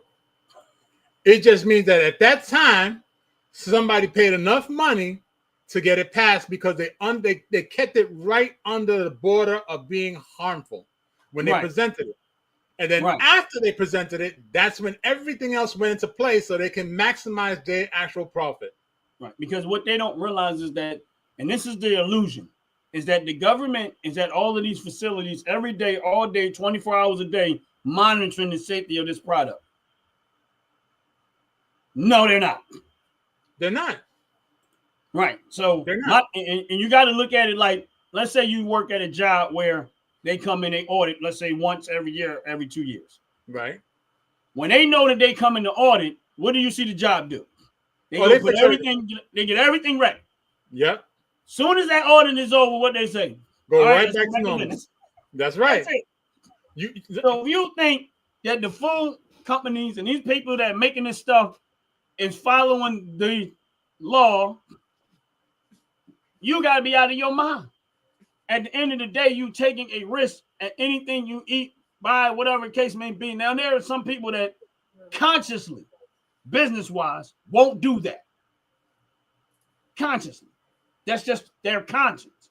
Saying, what I want to sell people is good, clean product that is good for them. I ain't going to do everything I can do to avoid things that will hurt somebody. That's why top to bottom has to be looked into. Right. Y'all want to buy some good stuff, buy stuff from top to bottom. Right. And I was getting to that point, but is that when I watch we're on you guys with the top to bottom, so I can use that as an example. When I watch you guys' videos, and the one y'all was doing, y'all was actually in there showing how y'all handle the product and use the stuff like that, and y'all was going through different things on the video. They would have to go watch it to really know what I'm talking about. But that's giving people a first-hand look of whether you care about what you're selling somebody, and are you, and if I look at your website and you're saying you don't use toxins, and you try to do the best thing to try to prevent cross-contaminations and anything else. Right. And if we don't know what goes on behind closed doors, so you open the doors for us to see it. Now, it's like when you go into a restaurant. If you go into a restaurant, like you said once before, you want to go where you can see what they're cooking. That's right. Now, it doesn't mean that 100% the hands ain't quicker than the eyes, but at least you got an idea of what they're doing. That's right. And so if you're watching them cooking and somebody decided to go get one from the nose, you can stop everything. I don't want that. You're right. You're right. You're right. And look here, I've done it. I walked into the Billboards restaurant in Midtown Manhattan, New York City. Right. I walked right into the kitchen because, of course, my wife is allergic to shellfish. And I turned around and I said, "Are you cooking everything in the same oil?" They looked me square in the eye and said, "No, we're not. We got 2 different oil burners." I said, "Okay." I got up, I walked in the kitchen. What I found, 1 oil burner. So all the fish, all the shrimp, all the crabs, everything was going into the same oil as the French fries. So someone who has an allergy will get sick, and they turn around and say, "Oh, we don't do that because no one wants it." I can tell you again, I have pictures. I physically have seen a chef, stick his whole arm into a bowl of sauce. I mean, a pot of sauce to mix it while he was actually cutting a salmon on the table, because they couldn't find a spatula, because of course you're supposed to use the large spatula. He was so much in a rush. He said, "Don't worry about it." They're like this, stuck his arm out, started cutting salmon again. So it happens. Right. There's many cut. I'll give you another one. Why is it that there's fish being farm raised? In my mind, it's easier to get access to them, and you can produce them right there, and you can grow them faster, feed them faster, produce them faster. Now, we know some of them, like my thing is when you go look at a bag of fish, because I buy fish sometimes, you can tell I don't always believe what they label something as, right? But I usually look at the bag to try to get an eye that says whether it's farm raised or wild caught. Good I idea. usually buy wild caught because I know that supposedly it should be wild caught. But I know that can be a matter of wording too. It is. Right. It They is. can still be farm raising it, but they call this farm as the wild and call it the wild and just turn around and still say, oh no, it's farm raised, but it was wild, just labeling it wild caught. You because they absolutely out in the right. wilderness. Yeah, exactly. You are absolutely 100% Right. correct. 'Cause I found an actual company. I found one that on the bag it says wild caught. On the front of the bag it says wild caught. Right. I turned over the bag. I read the back. It says wild caught, farm raised. Right. So the first ones they caught was wild, and they put them on the farm. That's right, because they took the mother or the father, stuck them in a tank, and bred everything else. The worst part about farm raised, they use a lot of antibiotics to keep them fish alive. Right. Right. Which is not healthy for the average individual. Antibiotics. And you don't, like I said, my thing is this: you can't say even if farm raised, if it's not in their natural habitat, you're not getting the same type of fish. You're absolutely right. But and with city folks, and I'm just saying city folks because a lot of us, because we're not raised around that stuff all the single time, we are yucked out by stuff that we shouldn't be yucked out about. Like, here's my point to that, right? Go for it. As a kid, we play on the train tracks. We shouldn't be, but we used to play on the train track. But on the train tracks that we used to play on, it used to be an apple tree. Okay. And it used to be, I think it was blackberries. I think it was. Okay. And we walked down the train tracks, and we would see these trees, but we would never touch the food. Because in our head, if it didn't came from a grocery store, you weren't supposed to touch it. Yeah. Wow. Because, and I'm just thinking about myself and us around. And until we realize that, well, that's where food comes from, because we're from the city and we don't know no better. We had food and we was going swimming because we just took a shortcut. We hungry and still wouldn't touch it. Until one of my friends was brave enough to say, man, I'm going to take one to see what it's like.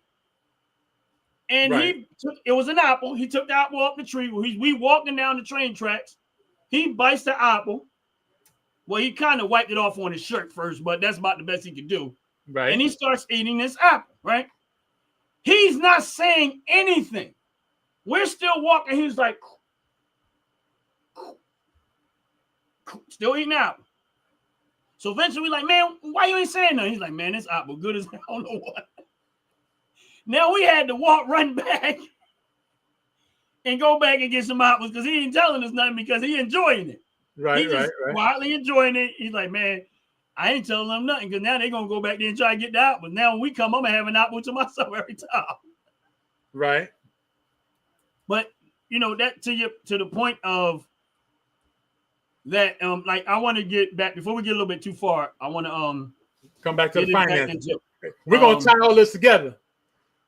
We're going to tie all this together. To, what you said about what we were talking about what you top to bottom hair and skincare, right? Okay. And like I said, I tell people because I watch the show. I mean, I watch your videos and stuff like that. But for somebody on this live, and the only reason why I'm going back to this because Joyce, I think it was, who asked for thank you Queen. for putting up the website. Queen said thank you for putting up the website. Okay, Queen Sackcloth, and I'm just putting this up there for a reason because I had this in my head, but I didn't want to go away from it. And all right, so I watched your videos of your company and stuff like that. Now, when she first came in, I decided I wanted to test the product, and I said, okay, I'm going to order something and stuff like that. Order something from top to bottom. So Queen Sackcloth, I'm only telling you this because I'm not just one person that we talk about, but I'm actually a customer that has actually purchased their product, right? So me and Jay was talking. This is how we kind of became friends. Unpaid now. Let's keep that fact in there. Right. This is not a paid advertisement. Right. This is not paid advertisement. But I just want to say that YouTube is how me and Jay became friends. His wife was actually the one that started following my page. And then eventually I found out I was watching that video and I was like, oh, her husband's hilarious. Yeah. Right. So that's how we became friends.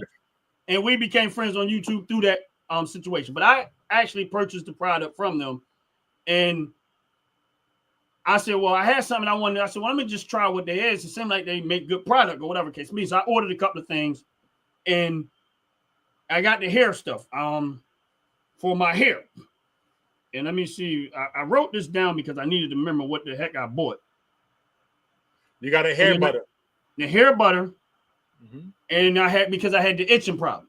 And I was talking to Jay. I said, man, every time when I get real drastic temperature changes, my hair just be like, and I'll be sitting here like scratching a lot. So I started using the product for my hair. And the first time I used it, I was doing no scratching that day. Like I didn't even realize it until maybe midday the next day that I haven't actually been scratching my head like that.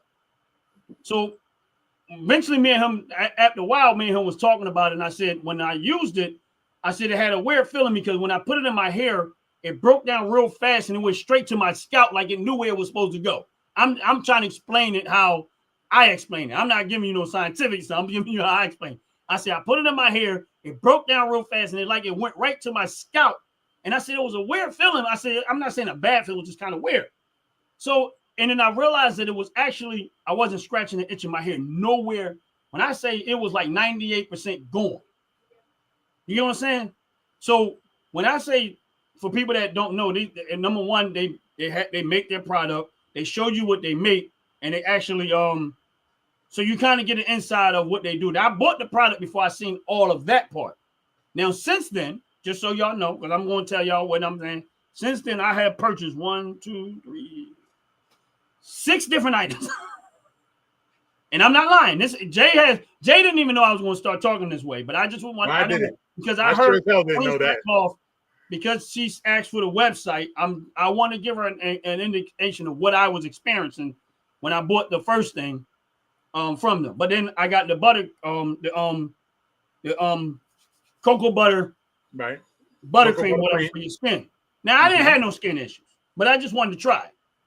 All right, so I put that stuff on my skin, but when I say it stayed with me the whole day, it stayed with me the whole day. Now it wasn't like a strong aroma where it's like taking over the room, but it stayed with me on my skin, and I can still smell it, or it's with my skin. Now I like that product. I'm gonna be honest with you. I'm like Jay didn't know this, but I'm like an unofficial spokesperson because I really do like that product, and I feel like some people probably missing out on a company that makes good product.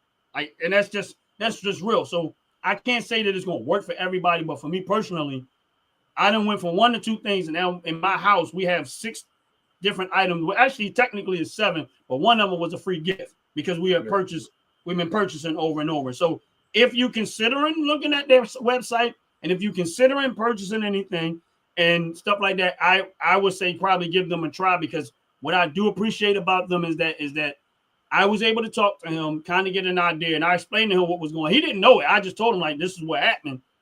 And in my opinion, they make very good product. And I think they do a very good job of trying to give you value for your dollar and product that is actually good and not harmful to you with a whole bunch of crazy chemicals. Because if you hear how Jay is talking right now, you clearly see in his heart that he don't want to be out there trying to poison people. That's what I'm saying. And I'm not saying 100% because I don't know. But I can tell by him that there's a conscience of him that he don't want to be selling people stuff that's going to be harmful to them. Because if you look at their website and you look at everything that they specify and you look at their videos, everything lines up. That's just my opinion. And that's just my experience. And that's all I'm having to say. We go back to what we was doing.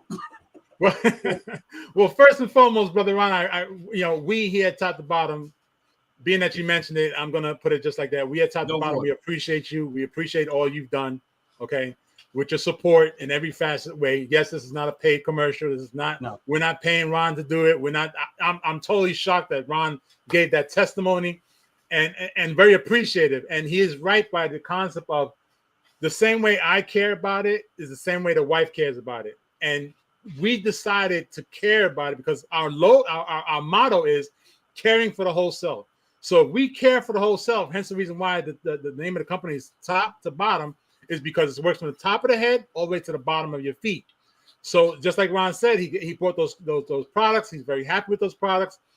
Initially, when we started the company, we was focusing on trying to customize the product for each individual person. We came to find out that a lot of people were not really appreciative to that concept. So then we started tweaking it to make it fit more than just one person. right? Now, it's not to say, like I said to Ron just the other day, he was on the phone. He had mentioned to me that there's a certain ingredient inside one of the products that he uses that it's not that he doesn't like it. It's not that it's overpowering. It's not that it's bothering him. He just doesn't like it because it's just his preference. I sat down with the wife and we did come up with an idea that we are going to give you, or rather allow you to let us know the 2 different ingredients. We're going to send you the email. You choose the ingredient you want, and we're going to switch out the ingredient you don't like for the one that you do like. We found that it can be done. Okay. This way you can actually feel 100% comfortable with the product. Not 98, not 90, not 99, 100%. Because at the end of the day, like you just said, Ron, you can tell from me that I'm very passionate about keeping things up on the up and up. I'm very passionate about people's health. I'm very passionate. Why? Because I have very sensitive skin. I have a personal issue that I made a video on as well that I'm going through. And I despise anyone talking about it because they really don't understand it. My wife also has a situation that many people don't know about. And based off of our conditions, this is the reason why Top to Bottom was created. Because the OTC, over the counter, could not assist in our journey to get us better. So we cannot fix your personal situation, not you, Ron, but anyone, any customer. We can't fix their problems, yet we can assist them in getting better. Hence the reason why, if you go to our website, we've done a lot of things. We've done game shows, we've done game nights, we've given away prizes. We educate people on the products. We do product tips and tricks with the products. We've actually had videos where we're trying to show people that just because you want to buy a product from a particular company doesn't mean that you're not getting sick. And you're trying to find out why you're getting sick because the other company is making you sick.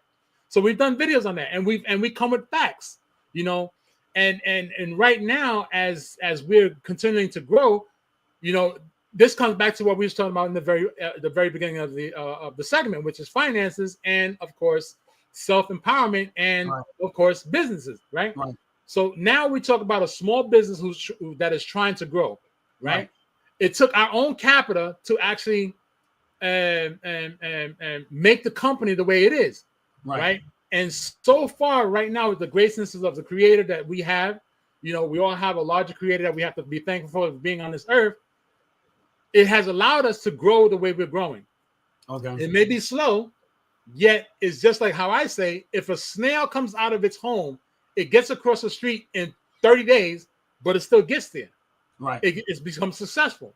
So the same way when we were talking about finances, you've been in the stock market, you have jobs, you've been employed, you've been a business owner. We know the struggles. We both know the struggles, because we pretty much have been the same in almost every sense. You've introduced me to stocks that I actually went and bought. Why I went and bought them? Because you mentioned them, you gave me the information, and I'm going to take your opinion for validation, and I'm going to try it. That's why I bought those stocks that you mentioned. So when we talk about business, like you were talking a moment ago, many people are afraid to go into business for themselves because they don't want to take on the chances of becoming unsuccessful. And usually when you become unsuccessful is because you don't have the right support behind you, and or you don't have the right people looking out for your best interest. Because we all know, you come up with an idea, someone else hears it, they run with it, then they make it, and you don't. So that kind of deters you, right? Because I know a young man many, many years ago that thought about making a pretzel bun, right? A pretzel bun. He came to me, he said, Jay, what do you think about making a hamburger bun out of a pretzel? I said, that's a very beautiful idea. I said, but I'll tell you this, if you don't start right now finding a way to market it and copyright it, someone else is going to take it. And he was like, all right, I'm going to start looking into it. Life, what I call life, which is your day-to-day business, day-to-day things, took a hold of him, and he lost out that opportunity. Wendy's turned around and was the first one to make the pretzel bun. And I guarantee you that most of us throughout our lifetime had ideas that we thought about, and then someone else ended up making it. Even if they didn't actually know us, we're not the only one that thought of it. They were the first ones to put it to work. And then you missed out. So the thought came to you. That was the part that you were supposed to respond to. That's right. When the idea came and you didn't respond, okay, now someone else came up with the idea. They might not even know you, but you were too late. and now they're benefiting from it. And you're right. And it's just or the other thing is you ran your mouth too much, and somebody heard it and said, you know what? I know the people in Wendy's. We're gonna go to Wendy's and take this idea, and we're gonna make some money off of it. That's right. And like I said to him, I said this to anybody who I consult, motivate, empower, or give my insight to them. I say to this: your ideas stops with me. I don't need your ideas. I have a ton of other ideas that I can actually fluctuate with. Right. I don't need your idea. So your vision, let's find a way to make it tangible. On the other side, that person may talk to someone and be like, you know what? That's a great idea. And they will be within their immediate circle. Okay. Family, friend of a family. And then they go run with it. And you're like, well, why'd you do that to my idea? I ran with it because you didn't do nothing right by it. That's why in the initial statement we talked about before is when you come up with an idea, you want to make it tangible. The first thing you need to do is get it licensed. You need to get it paperwork. You need the paperwork to prove that it's yours. You don't have to be patented, but you do have to make sure that it's yours before someone else runs with it. Right. Before somebody else runs with it. Exactly. And now we tie it all back to the finances where we started the opening topic today. Right. You know, finances comes in many, many forms. It doesn't only have to be monetary. Right. It can be a grant. It can be a stipend. It can be a donation. Right. You know, to someone that's trying to figure out what to do. Sweat equity. Sweat equity, absolutely. Especially sweat equity. Sweat equity is one of the biggest and the best ways to start something off. Yep. It's the best because if you don't know where you have money sitting at, you don't know how to start. But then you look at where you got money at. Oh, wow, I got money here. It's the best thing in life, you know. And that's why I got to tell you, I appreciate all the information you've given us. And I appreciate the collaboration that we have built together. Right. And the standing point that we have, because we have so many ideas between each other and so many experiences that, it's definitely mind-blowing. It's mind-blowing. Right. And I'm still willing to learn from you. As much information you got to share, I'm gonna dig in your brain because there's still a whole lot of other ideas that I have that need to become tangible. And that's the bottom line. And you may have those answers, and I'm gonna keep digging in your brain. And that's why I say, now watch. Ron's opinion don't matter because in my world, Ron's opinion does matter because Ron's opinion matters to me. So hey man, listen. But like I said, I feel like, you know, I've grown a little bit. I've grown respect for you because I gotten to know you. You know what I'm saying? Appreciate so it's like, and anybody that knows me personally, you know that it is very rare for me to get to any type of level like this with a lot of people because I'm a thinker. And I'm thinking my brain is hard to turn my brain off. And I'm just constantly, and it's hard to turn and I'm not saying I'm the only one. I just know that it's hard to turn my brain off. When I wake up in the morning time and that's why I have the stock market works for me because it's constantly going. It's constantly going. And the challenge always for me is that I have fun doing it. Right. What people miss it with me is that I enjoy it. You know what I'm saying? So if I decide, like, I'm going to use a couple of examples when you start talking about investing and stuff like this, is that I invested into a shipping company, right? Okay. And I'm going to tell you where I kind of went wrong, but I also went right. I invested into a shipping company, and the company is Zim, Z-I-M, right? And it basically, they're cargo ships that moves all the product that me and you talk about from sea across the seas and stuff like that. I have money in a couple of other ones, but I'm only going to use this one. And I said, okay, their stock was in the hole. When I say it was bad, and I was talking to my brother at the time, and I said, man, you know what? I think I should take $1,000, just dump it there and let it be what it be, right? Right.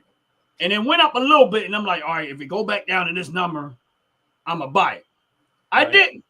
I literally did not buy it. Like, I sat back, waited, and eventually the stock going. I had money already in it, but I didn't have a lot of money in it. Okay. I was going to just drop $1,000 and just let it ride out because I knew they paid a pretty good dividend. You know my move, Jay. I'm a dividend investor. So, you know, next thing I know, they finally came out. They put their earnings out. Revenue's up. Everything is up. Next thing you know, the stock price went from I think it was like $8 plus somewhere $8-9. Now it's at $20-something a share, right? Okay. Of course, I should have, and I do this a lot. And this is my point, and I'm only pointing this out is that, but I learned to be consistent in what I do. I do this, and rather I make a mistake, and rather I don't, I stick. One thing I've learned to do is stick to what you're good at, right? And even though I'm telling you that in that particular moment, I'm making money off of it because what I already have there, I'm still doubling my money. I'm just talking about what I could have made potentially, but I did. Now, on the flip side, I can show you a bunch of ones that I did and I actually reacted to where things got good. When we were talking, I said, I don't sell off most of what I own dividend wise. And I'm explaining to you why I don't do a whole lot of selling off. And this is what my mindset is, that in order for me to have say so, and what the reason why I say this, because some people don't take the voting of the company serious. Right. I do. Meaning that I want to position myself into as many companies as I can, as large as I possibly can, so that when I vote on a decision making, I have a larger percentage of vote. Right. Because at the end of the day, let's just say, and the other aspect of dividend investing for me is the offset of cost of living. Right. And I always beat this into a lot of people that I know personally, and I don't think they really be getting what I be trying to tell them as it relates to, if you do it right and you do it long enough and you do it consistently, you can live in America technically free. And I don't think they be getting that part, because you're going to pay it out in the beginning. But if I keep investing, let's just say, like I got money investing in UPS, right? Right. And I'm right now I'm in the red of UPS because I had at a time it was up. It's down right now. And then I say, okay, now I can start buying more. So I just start buying more UPS, right? So let's just say I have to ship stuff through UPS. Right. You know what I'm saying? And I'm using UPS as an example because I use a lot of them. Right. All right, so based on my position in UPS pays out a dividend every 3 months, like a lot of the companies that I do. I usually go with the 3 months and every month. Right. So I'm like, okay, if I own stock in UPS and let's just say I got 20 grand sitting in UPS, and every 3 months, let's just say they give me $200 to $300, right? Now, if I'm a person that uses UPS on a regular, let's just say I buy stuff or ship stuff through UPS, and I use them on a regular basis. And then all of a sudden, but every 3 months, I'm getting a dividend from UPS, right? At some point, I'm offsetting what? My shipping costs. This is true. Now, if I'm a person that eats Campbell's soup, I'm only using Campbell's soup as on a regular basis, right? I go in the store every week, I'm buying Campbell's soup, and I got 10 grand sitting in Campbell's soup. And every 3 months, they're going to give me out a dividend in Campbell's soup, right? Right. All right, so if I have enough and I just spend the same amount of money in Campbell's soup every 3 months based on the dividends that they give me, I'm eating Campbell's soup at some point for free. And I drink Pepsi. I got Pepsi stock. I eat Campbell's soup. I have Campbell's soup stock. I just went to Walmart not too long ago. I got Walmart stock. I get my gas at Sunoco. I got stock in Sunoco. Right. I pay Pico Energy. That's what we pay in our electric in Philadelphia, which is Exelon company. Right. I got Pico stock. We don't have the water company up here, but outside of Philadelphia, American Water is the water supplier. Okay. I have American Water stock. Upstate Pennsylvania is York Water. I have York Water stock. When stuff comes across that water, which I was talking about Zim, I have Zim stock. Right. When stuff hits Target, I have Target stock. Right. You know what I'm saying? And I realized that if I do this consistently over and over and over, and I keep positioning myself more and more and more instead of trying to play the game of buy and sell, I'm already getting the money back. And what ended up happening is I found out that for every 10 grand that I was investing the right way, I was getting between $125 to $175 a month back in dividends. Right. That's not guaranteed. And we know dividends aren't guaranteed, but but if you got enough and you got it all over the place, and what ended up happening over time is every day now, I wake up to throughout the week, I wake up to dividends, right? So let's just say people who work a job, and you say, man, I can't wait to get paid. I don't say that no more. Because as soon as I wake up and look at my account, I got paid. Now, I have more than one account that I use. But here's the point that I'll be trying to make to people is that if you can stomach it, because you're going to have to stomach this, it's going to look ugly sometimes. But if I had 10 grand sitting in the bank, it's not going to do nothing for me. Nope, not a thing. It's going to make somebody else rich. But I do have stock in Bank of America. I do have stock in U.S. Bank. I can name probably more banks. I got a stack in Wells Fargo. I got stock and I keep buying these companies. This is where I look at it. And I'm not, listen, people do what they want to do with their money. And I don't tell people what to do with their money. But this is why I look at it the way I look at it. Now, let's just say these are your suppliers. Now, she brought up Purdue Chicken, right? I don't have stock in Purdue Chicken because I don't think they're on the stock market. But I do own stock in Tyson Chicken. Why? Because I buy chicken. So this is how I kept looking at my way of investing is that I want to enlarge my positions. So I always hold on to some money that I have sitting there for that very reason. So I'll have, I'll dump $5, $10, $20 in my investment account and I'll just leave it sitting there. And then along with the dividends that was coming back after a while, I will leave that money sitting there. And every time I will see the stock market take a hard dip, I start feeding the money in. And then I go back to and if it stays down there, I'll keep buying the stuff. But when it starts to go up, I stop. I put the brakes on it, and then I'll let the money start to sit again. Right. And if I see it again, okay, it's an opportunity to buy again, and I'll just put the money in, and then after a while, sit in. So and then that's what I realized that, man, if I keep doing this, I'm gonna be good. I'm gonna be real good. And see that logic right there is what a lot of people are afraid of because they don't they don't have the patience to wait. The majority of people want it fast and in a hurry. Hence the reason why so many people are angry at what's happening with China because they want it fast and they want it in a hurry. But if they don't want things in a fast and a hurry, like yourself, like you just said, you don't have to be concerned about it now. You're just gonna wait till the time comes that when you want it, it's gonna be very, very fruitful because you're patient. And this is like I try to explain to people. Investing in a stock market, investing in a business, starting a business, getting yourself to be self-sufficient and self-empowered to a business is just like a relationship with another person. It's the same thing. You don't know nothing about that other person, but yet you like something about them. You like their vibe. You like the way they smell. You like the way they feel. You like the way they touch you. You start off the relationship all peachy creamy. Yeah, it gets rocky.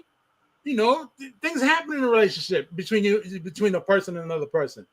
Next thing you know, that relationship winds up being 10, 15, 20, 30 years later down the line. And what do you say to yourself? Man, that time went by fast. And you tend to be very happy of what has come about that relationship. Now you turn around and you use the same concept to the aspect of what you're talking about, which is being patient with the stock market, with your investments. 10, 20, 30 years down the line, you turn around and look at your stock market dividends, you may have $100,000, $200,000 in there. You don't have to worry about working the next 30, 40 years the rest of your life because you had a nice living nest egg. Yep. But unfortunately, people don't want to sit down like that. People don't want that. People want quick, fast, in a hurry. I've had more conversations that I can count of people and talking exactly what me and you talk, investing and stuff like that. And they come in hot. And I already see it. They come in hot. Oh, man, that's a good idea. And I already know after the conversation, after listening to them going in hot, I said, yeah, they're going to run out of steam because they didn't hear nothing I said. I wasn't trying to get you excited. You got excited. When I see that emotional reaction, I already know you just excited in the moment. Right. You're not serious about what I said. Right. Because a person that, and I'm not saying that that's not everybody, but I already knew they was going to lose steam. I knew it. I said they're going to look for instant, like you said, gratification, and they're not going to be able to stomach. The part that they didn't want to hear was you got to be able to stomach, and you got to be patient, and you got to be this, and you got to be that. Now, here's the thing. I've done it now that I told you in the beginning I had to take my money. Then when I start seeing the dividends come, I took that money and added to my money, and I kept building. Right. Took that dividend, added to some money that I had, and I kept building. Now, my money that I work for don't go there no more. And I'm telling you that right now, and it don't go there no more. I get so much money in dividends that I don't have to use my money no more.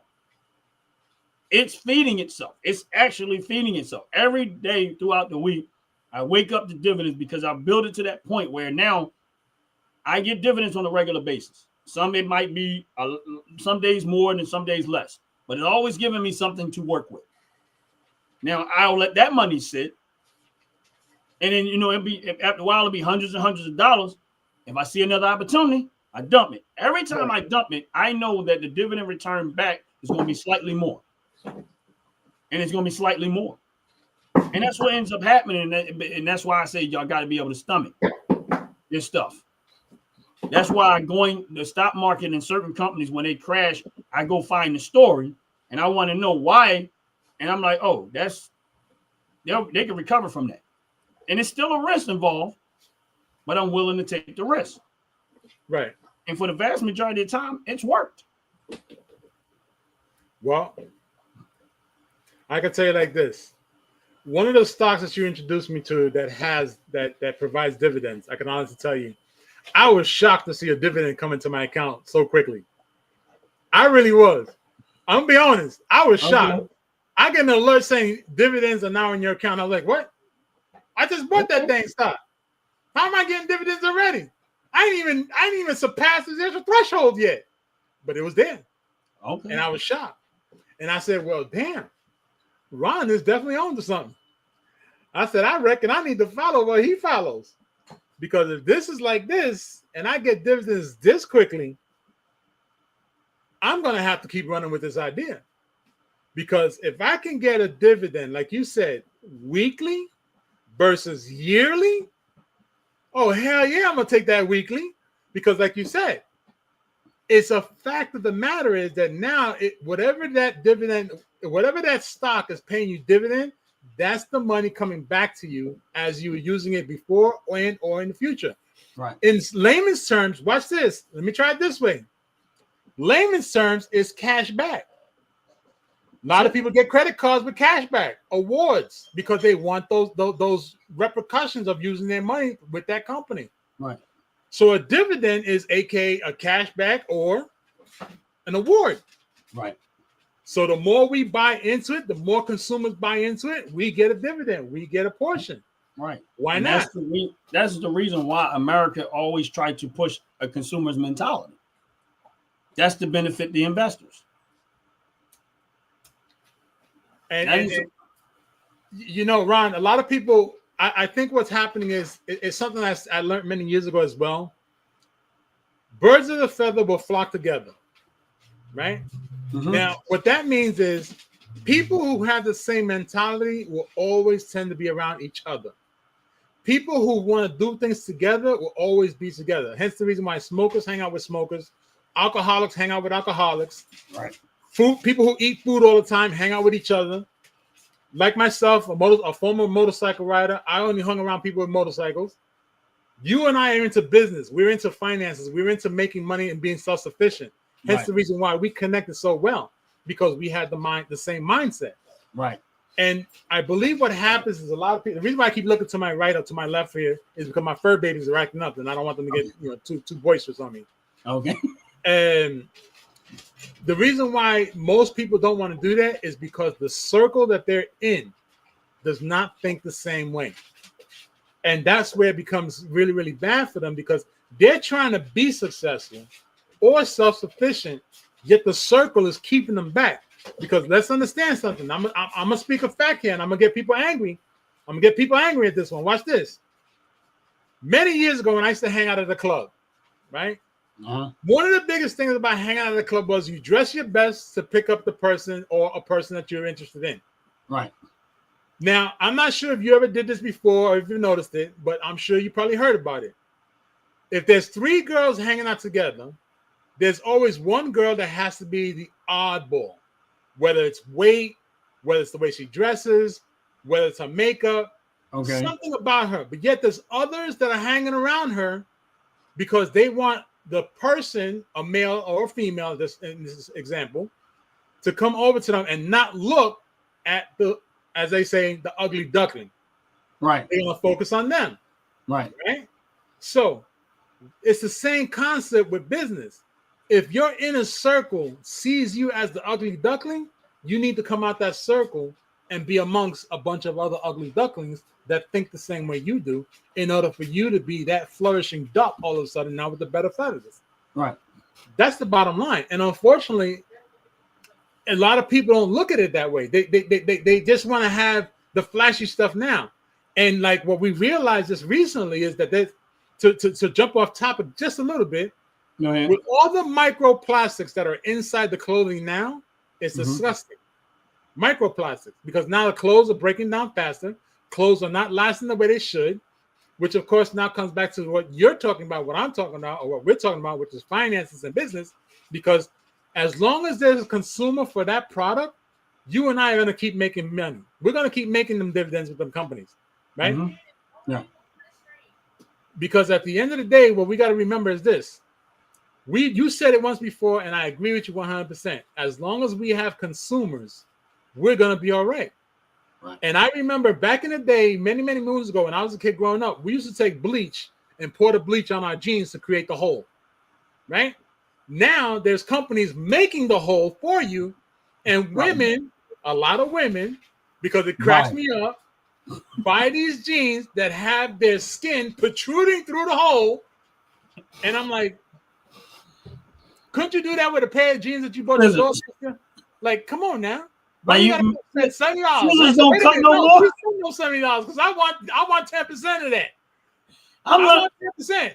That did not make sense to me. I'm like, so you're missing 30% of your clothes, and you pay more money for it. You mean scissors don't work no more? You can't cut them up yourself? It's too much work. It's too much work. That's what it is. It's too much work. But hey, you know what, Ron? At the end of the day, we need people like that. Like you said, we need them. We need them. Right. Because if they're not going to learn, they're not going to learn. I always they say don't want to learn. If you don't want to learn, I'm going to exploit you. That's right. And it's nothing personal. Bottom line. You don't want to learn, I'm going to exploit you. Me and my buddy, a friend of mine, and he was like, we was in his van. He had, his system or whatever, his sound system in there, right? And we were talking about the remote control and the sound system, because he was like, man, the guy tried to sell me the sound system. He said, now I wanted the sound system. He's like, oh man, it's remote control, this and that. And he said at some point, he's like, how effing lazy you gotta be to be in a car and pick up a remote control when all you gotta do is extend your arm. I said, that's exactly what I say. It don't make sense to me. I said, but as long as you can keep people lazy, you're gonna make money. And you're gonna make money off of them. And my thing is this, is that they will. I never understood how, like when I seen the amount of money that DoorDash charge on top of the food that you buy. And I said to myself, wait. You're gonna pay somebody $7, $8 to go get your food and bring it to you just so you don't have to leave the house.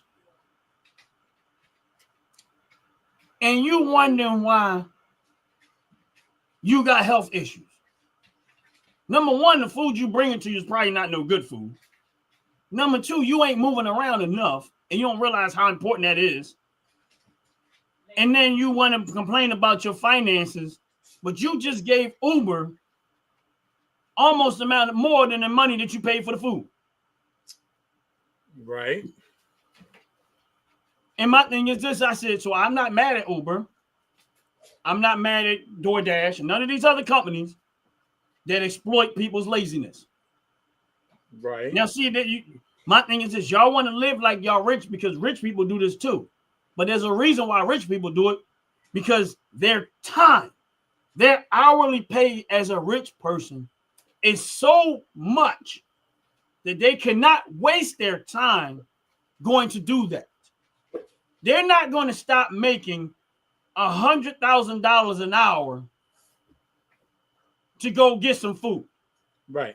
They're going to pay somebody to make that food at $15, $20 an hour, because while you're making $30 an hour, they're making $500 a minute. Right.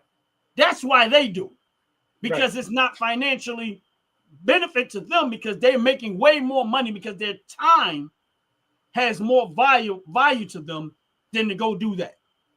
But you don't make, you work on a regular job. I don't care if you make $20, $30 an hour.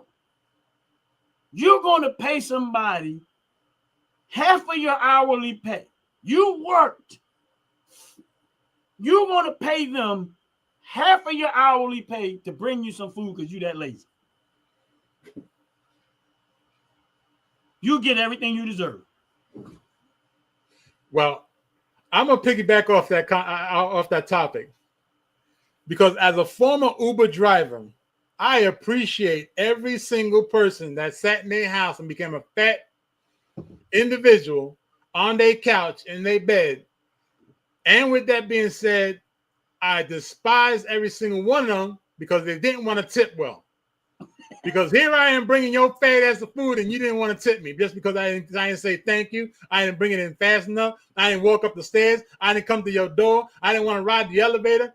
No, I don't care, because your fat ass couldn't even meet me downstairs and pick up your food. I don't care about the tip at this point. I'm going to make you move for it.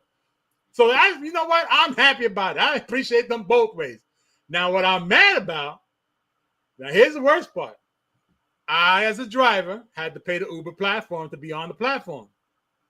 Wow. I know that as a consumer to the Uber platform, you had to pay the company to order from the platform. You also now, as the merchant selling the food, had to pay to Uber to represent your store on the platform. Uber was getting paid 3 times around.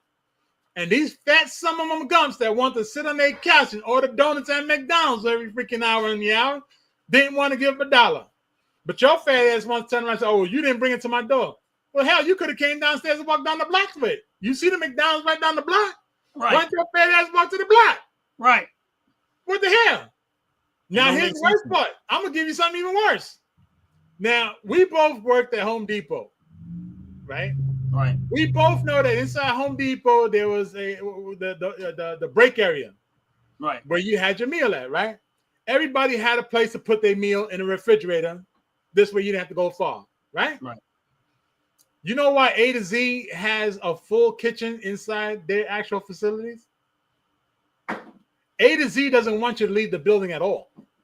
Oh, they want you in the building 99% of the time to get the product out of the building. So they produce where you don't have to go outside. They give every fast food that you could think of. Every single one of them. There's not a fast food that you cannot sit there and tell me an item that is not inside the cafeteria of A to Z. And I can tell you personally, it's the same thing inside another company that has 3 letters as well. They purposely make sure that every fast food that you can think of is inside their cafeteria because they don't want you to leave the building at all. But me, as an Uber driver back then, I said, call me up. Let me get that order. I'll go take you. Why?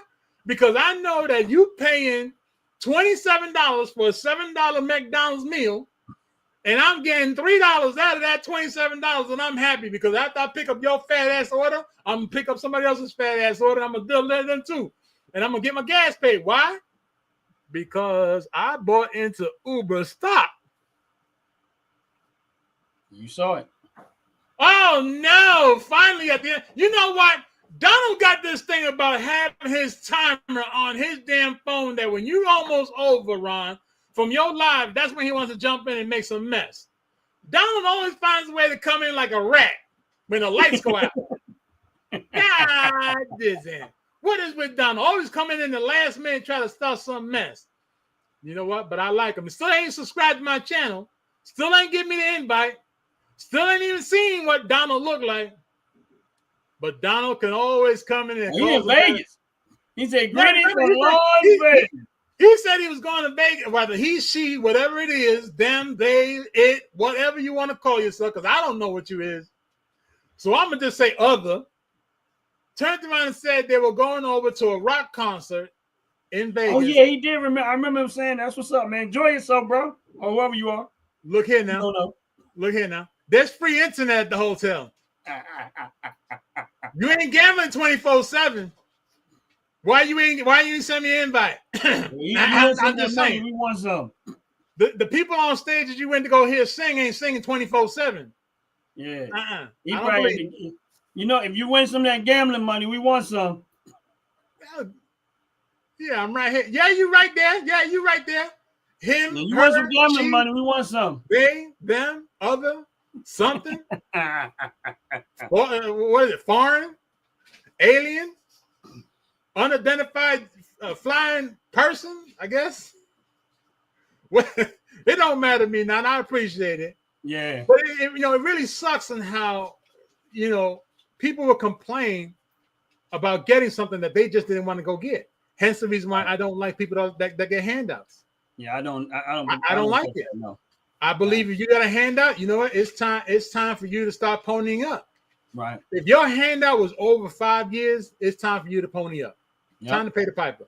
Put your due in, because that means that you have now successfully have had so many handouts that now you can be self-sufficient. And if you choose not to be self-sufficient by then, it's because you just totally want to be that way. You guys looking Trump's boots today? Yeah, I'm looking every single centimeter. Because that man that turned around and got trillions of dollars back into the United States. I sat down and I watched many videos. Trillions of dollars. And guess what? My fat ass, yes, I'm fat now. I'm fat and I'm happy about it.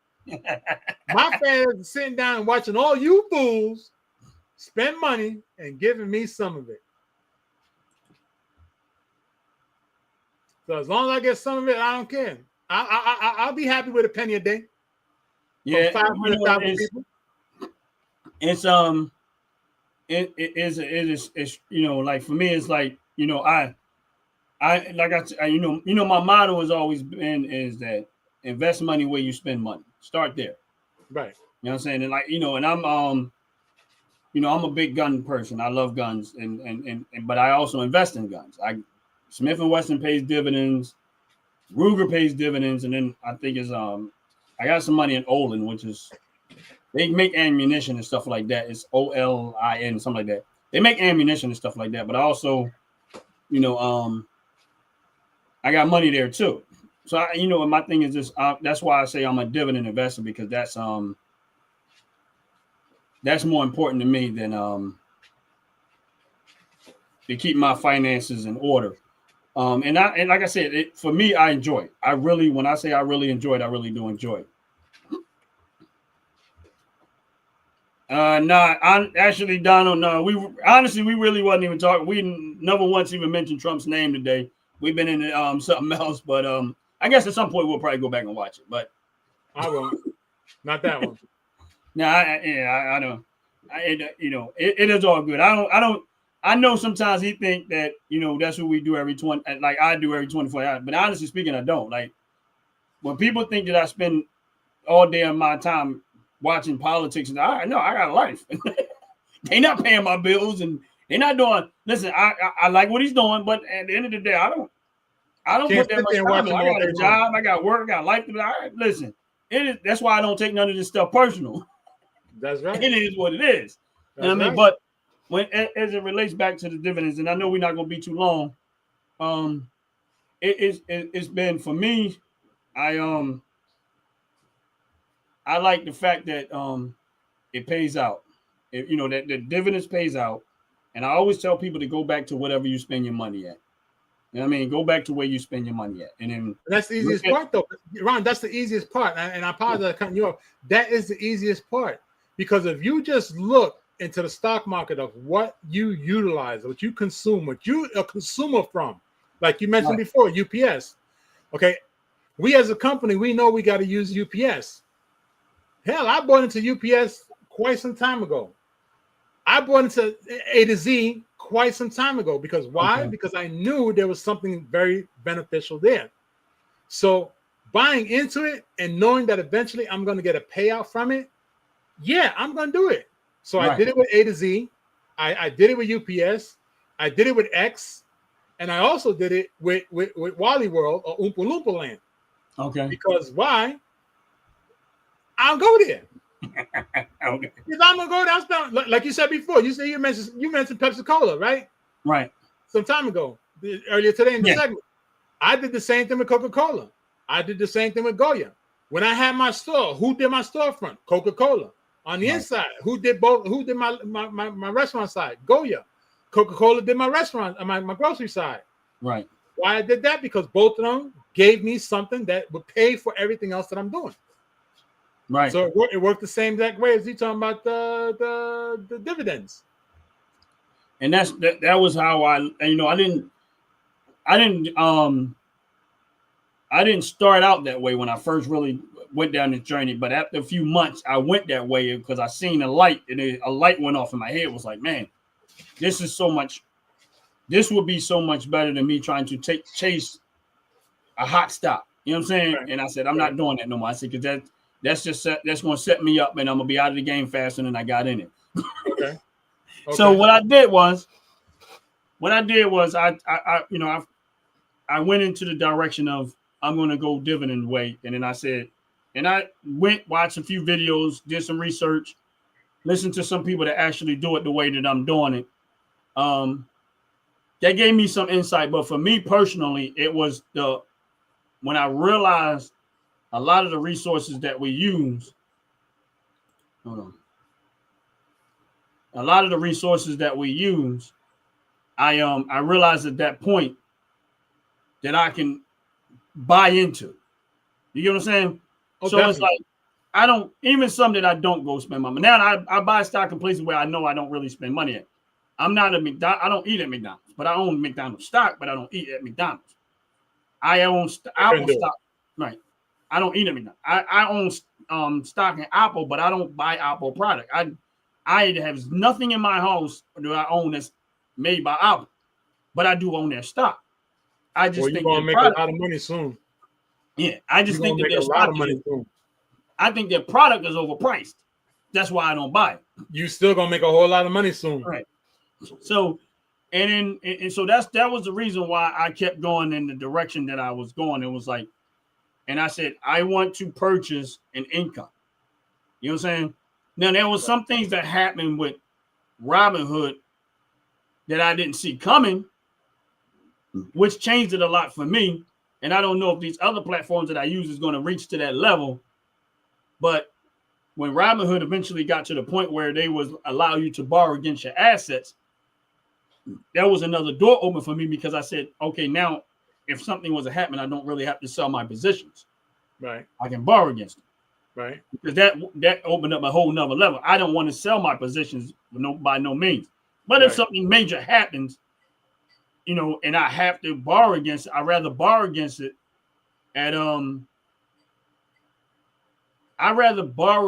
at the rate that they get offered than to sell my positions and you lose the income.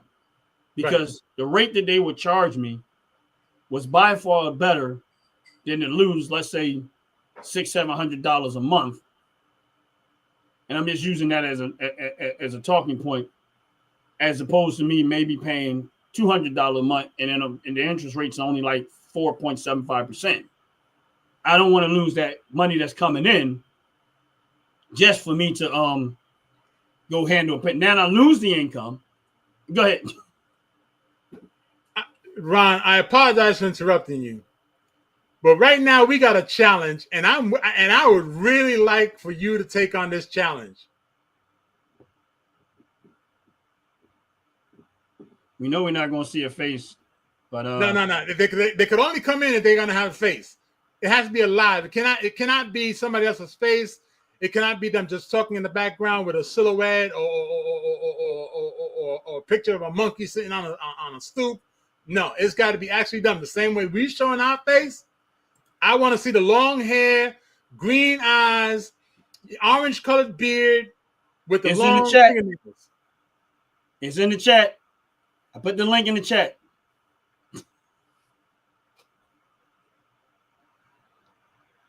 There you go, Donald. It's in the chat.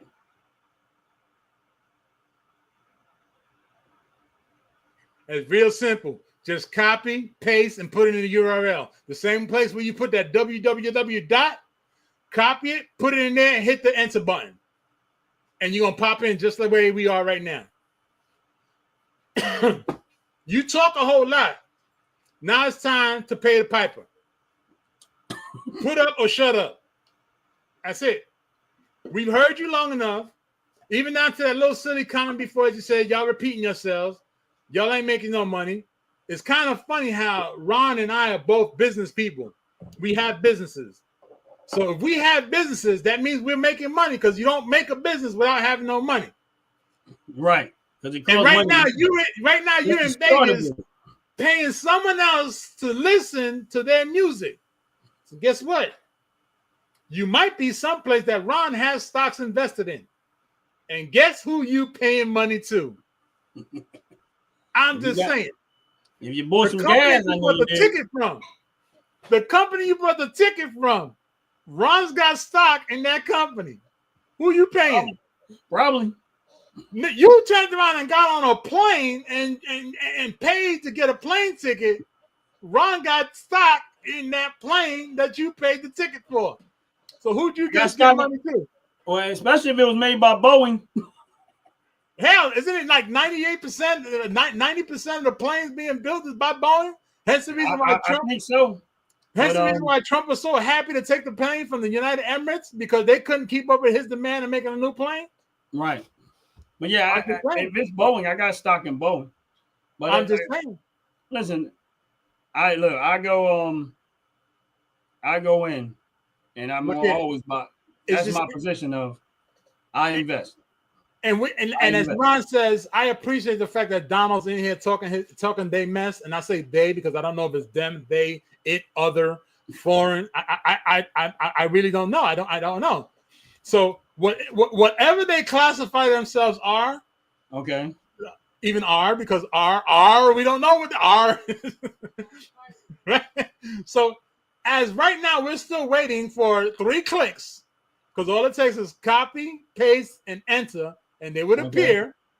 They have not. So the same way we're repeating ourselves. The reason why we're repeating ourselves is because the same way when you take your pants off to sit on the toilet to release your bowels, that nonsense that's coming out is the reason why we're repeating ourselves because people don't like to listen. So the same way you do the same thing every day. He's in. Oh, wait a minute. Uh-oh. Oh!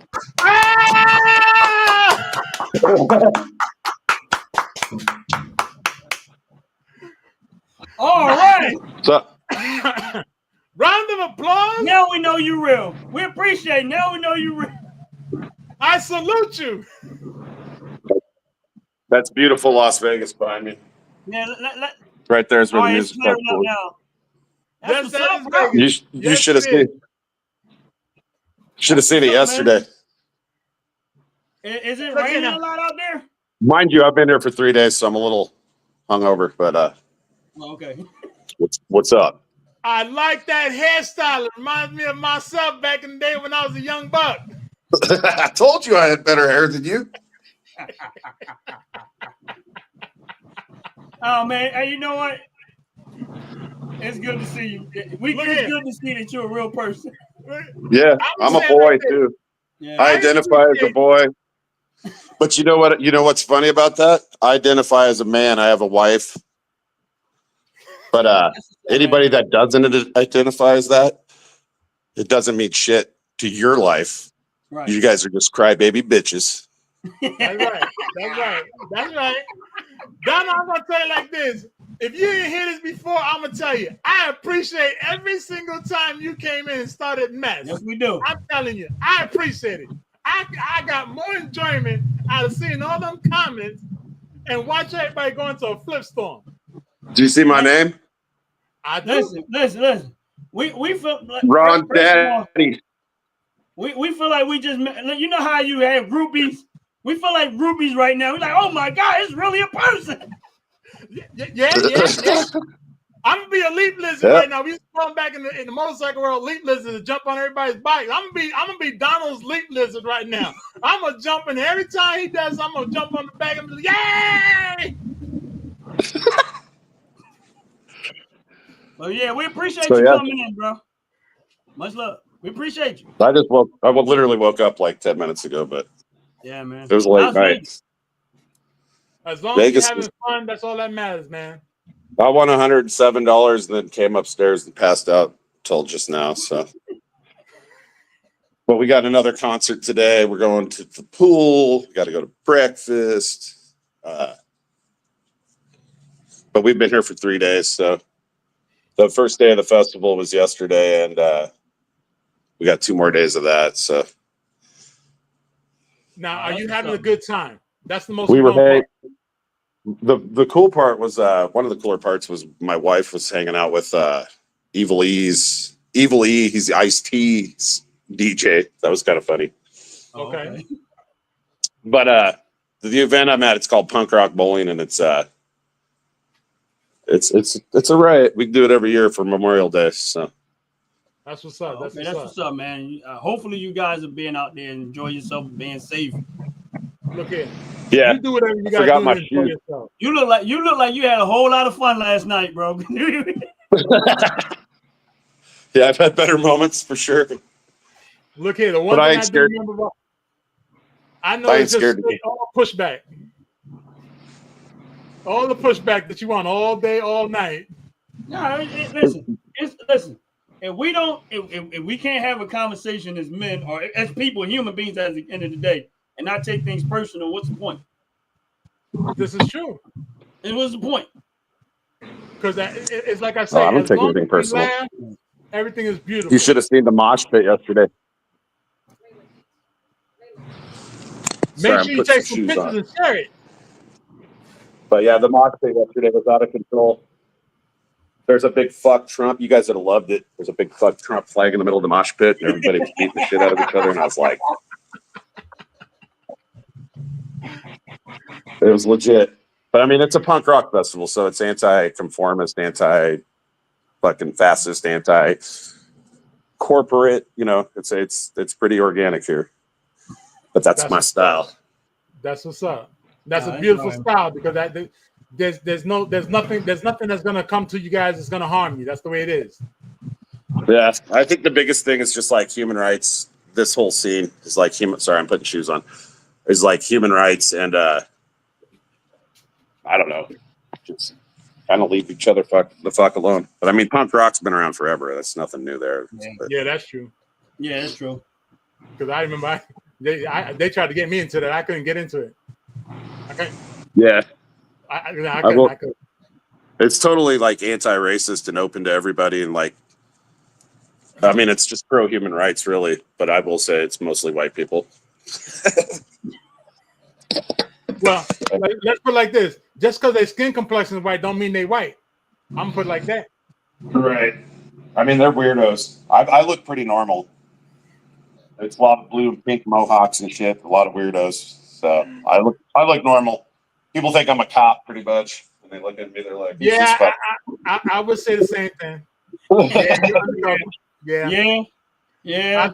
I've seen enough of them in my time. I worked alongside them because I walked their line with them. Yeah, even down to the military because of that haircut. Yeah, I keep it clean, but I'm old. I'm 49, so. Oh, okay. Whoa. Yeah. What's up with that, bro? Hey. Look here. He said he old. He's old. He's 49.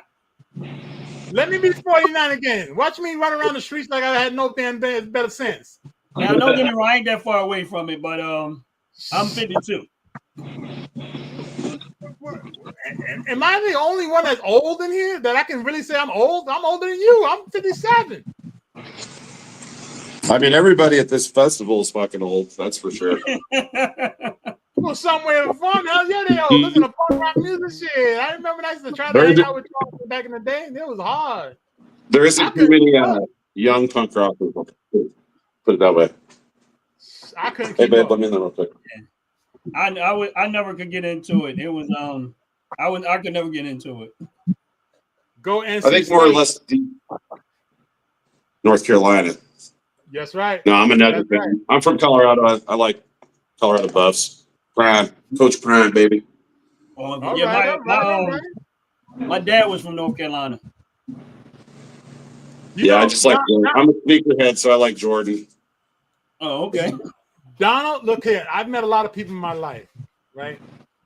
Donald right now reminds me. Donald, I'm gonna tell you right now. You may like this idea, you may not. Donald reminds me of one particular person that I met, and I went ape shit when I met him. Okay. Now, if you guys know, I'm gonna tell you about his name, his actor's name. His actor's name is Negan. Jeffrey Dean is what Logan looks like to me right now. The way he's walking, the way he's talking, the way he carrying himself, that's Jeffrey Dean Morgan right there. I don't even know who that is. But if you look up a dude named Fred Gwynn, that's actually. Oh, you talking about Negan from the Walking Dead? No. I know Fred. Well, I don't know him, but I watched him as a kid growing up. Fred Gwynn was Herman Munster. Yeah, and he was in My Two. What is it? What's the name of that? My Cousin Vinny was the most famous. There we go. That's what I was looking for. Was a famous movie Fred Gwynn was in. Fred Gwynn was the judge inside My Cousin Vinny. Yeah. Now, if you see Herman Munster, yes, Herman Munster is also Fred Gwynn. Yeah, I had a dude tell me one day that I looked like him, and I was like, he's like, I don't want you to take this the wrong way, but you look like Herman Munster. Then I was like, what the hell? And I looked him up, and I was like, oh no, I look like that. he might be my dad. Now they say we all look like somebody. Man, you ain't never lied. Yeah, I've been called a lot of different people. I've been called George Jefferson. I've been called Lamont. I mean, not At least you ain't Weasley. Yeah, exactly. What's the kid from the Good Times? Michael. I'm not gonna tell you. I'm not gonna tell you who I used to look like. They used to love calling me this person's name when I was younger. So this is why this guy right here on the far right with the white beard, that's Jeffrey Dean Morgan. Looking at Donald and the way he carries himself is the same way he carries himself. Down to the walk. The way he was standing there just a moment ago and he leaned back. When I walked down the street with Jeffrey Dean Morgan, I tell you, that's why it came to my head right there that quick. Oh yeah, the Walking Dead show. He got that lean back when he ready to get into it. Yeah, and that see that smile? See that smile? That's that Jeffrey Dean Negan smile. Yeah, that show went pretty good. A lot of people. Look here. I'm gonna tell you like this. I followed that show for so many years.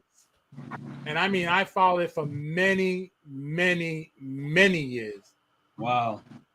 Okay. That I think I even went to the studio to where they film at. Oh yeah? Yes, sir. I went to the studio because I wanted to see, I really wanted to see everything that was going on with that show. Because I was truly a fan of the show. I hated that show. Look, that show is really about what life is gonna become if people don't come together. That's what it's about. I know, but listen, every time I came home, that show was on TV. The house was a fan of the show. I was the only one that didn't watch the show. But I did like one character on the show a whole lot. Honestly, Carol was my favorite character. Okay. Out of everybody on that show, Carol to me was a beast. She was. Because she would go from making some cookies to slitting your throat. Yeah. Hey, I'll be right back, babe. All right. Yeah, it was My wife's yelling at me. Claire. so I really didn't watch the show, but I did like that character of the show. Still do. Well, I gotta tell you, from where she started to where she is now, that's a major move. Major move for her. I hopped on here. My wife was changing. Oh, man. She's like, "Get off the goddamn internet while I'm fucking naked." Like, all right, so I had to get out. Yeah, you don't want to get in trouble, bro. Don't get in Hell trouble. no. You're having fun. Hang on, though. Well, I'll probably lose you for a second. I'll get on this elevator, but if you stick with me, I'll take you out to Fremont Street. Oh, okay. That's what's up.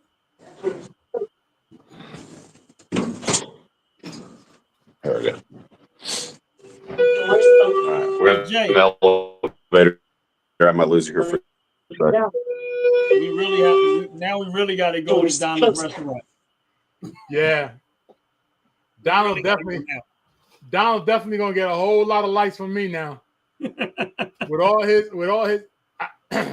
stuff. I'm gonna subscribe to his channel right this stinking Lincoln. Doors up. Going down. Because Doors closing. He gonna get a whole lot of following from me. I'm gonna be on his channel like flies on doo-doo. I'm gonna be looking for content every single second of the day.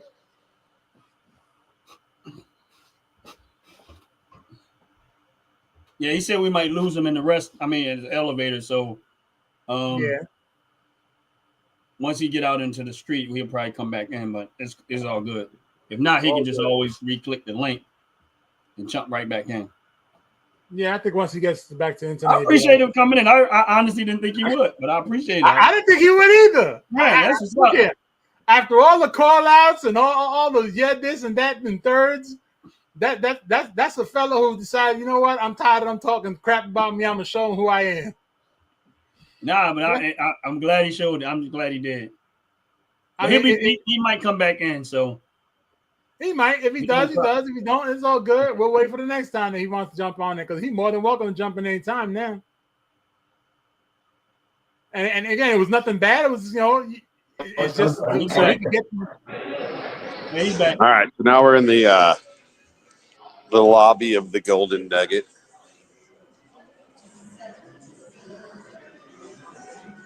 I don't know if you've ever been here, but there's like a Shark Tank pool behind me. Yeah, I've never been to Vegas. And we'll go out to the pool and take a pool. Donna, we really got to come to your restaurant now, bro. Oh, whoops! Grab my ID. Like I said, everybody here's a little freaky.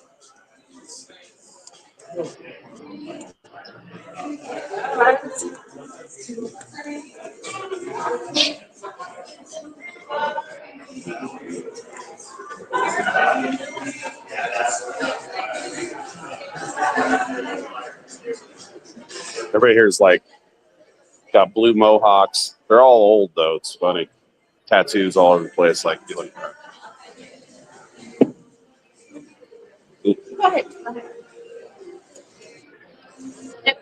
thank you. So at this pool, they have a Shark Tank with a slide that goes through the middle of it. But oh, damn. Ain't nobody afraid of that shark breaking out? I know about that one. That's too tempting.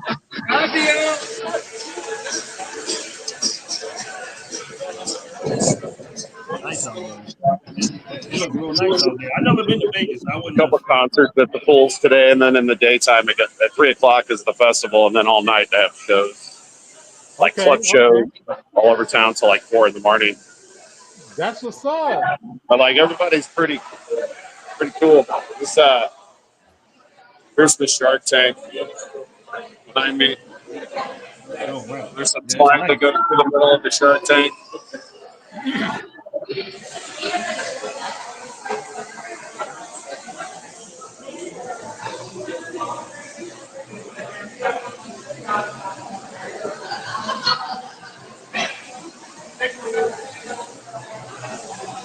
Everybody's like that chick there.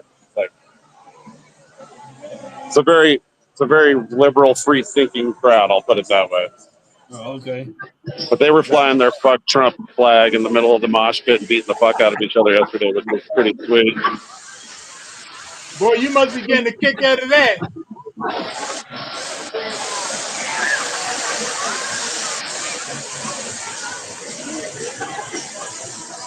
Hey Ryan, put that picture up real They quick. can go up there. There's like more what speaking up Women there. Cream look like. Thanks. Yeah, they do look a lot alike. That's Donald in very young years. They do. Yeah, Yeah. yeah, That's it. yeah. All right, so we're back in the casino now. So Gotta admit, yep, Donald, you is definitely the remake of Fred Yeah. Gwynn. Appreciate the tour, man. so we're in the casino. I'll take you out to Fremont here, and then I'll get out of your hair. But hang on real quick. I would appreciate the tour though, man. I've never been to Vegas, so you giving me So I live in Denver, so it's like a hour and a half flight Oh, okay. to Vegas. So it's not, and it's pretty cheap to get here. But we're punk rockers, and these are our people, man. They're all weird. They're all fucking cool, though. Really cool. Some of the people that don't know that this event's going on are looking at all these people with pink hair and stuff, and they're like, "What the hell?" But by the end of the weekend, they're like, "These guys are awesome." That's right, because y'all bringing all that money in. Out the pit, what's up? So welcome back out the pit. Out the pit, just so you know, we finally got to meet Donald. So here we got like gambling and stuff. That's nice.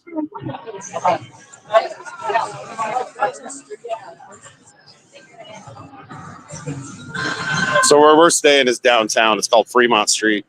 We're not like on the strip. That shit's pretty hoity-toity.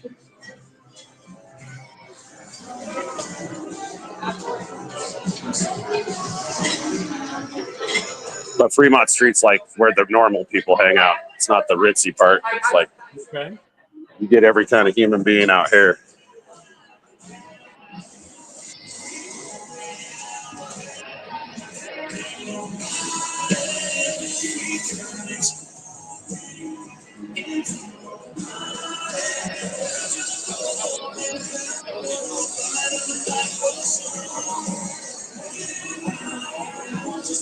This is like the best sports book in Vegas, the Circa. They have like a sports book around the pool and stuff. But yeah, Fremont Street's a little weird. There's some definite weirdos. And then you add 50,000 punk rockers to the mix, and you get this. But most of these look like this guy right here, with the spiky jackets and the. That's who I am, but that's not what I look like. Well, we know who you look like now. No, you look like now. Now we can, regardless of And anything. Fremont's known for like now. this. That's the ceiling of Fremont Street right here. Boy, you better not be drunk looking up at that ceiling, boy, because you're going to fall upstairs in your bank. That kaleidoscope effect is Like there's a million dudes with guitars and drums. There's like 90 bands here. Wow. And then just the typical Vegas shit going on too. There's like a zip line right above me. There's a zip line down Fremont Street.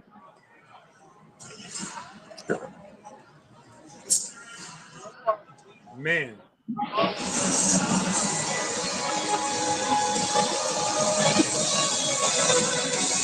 It's so cool how they got that though.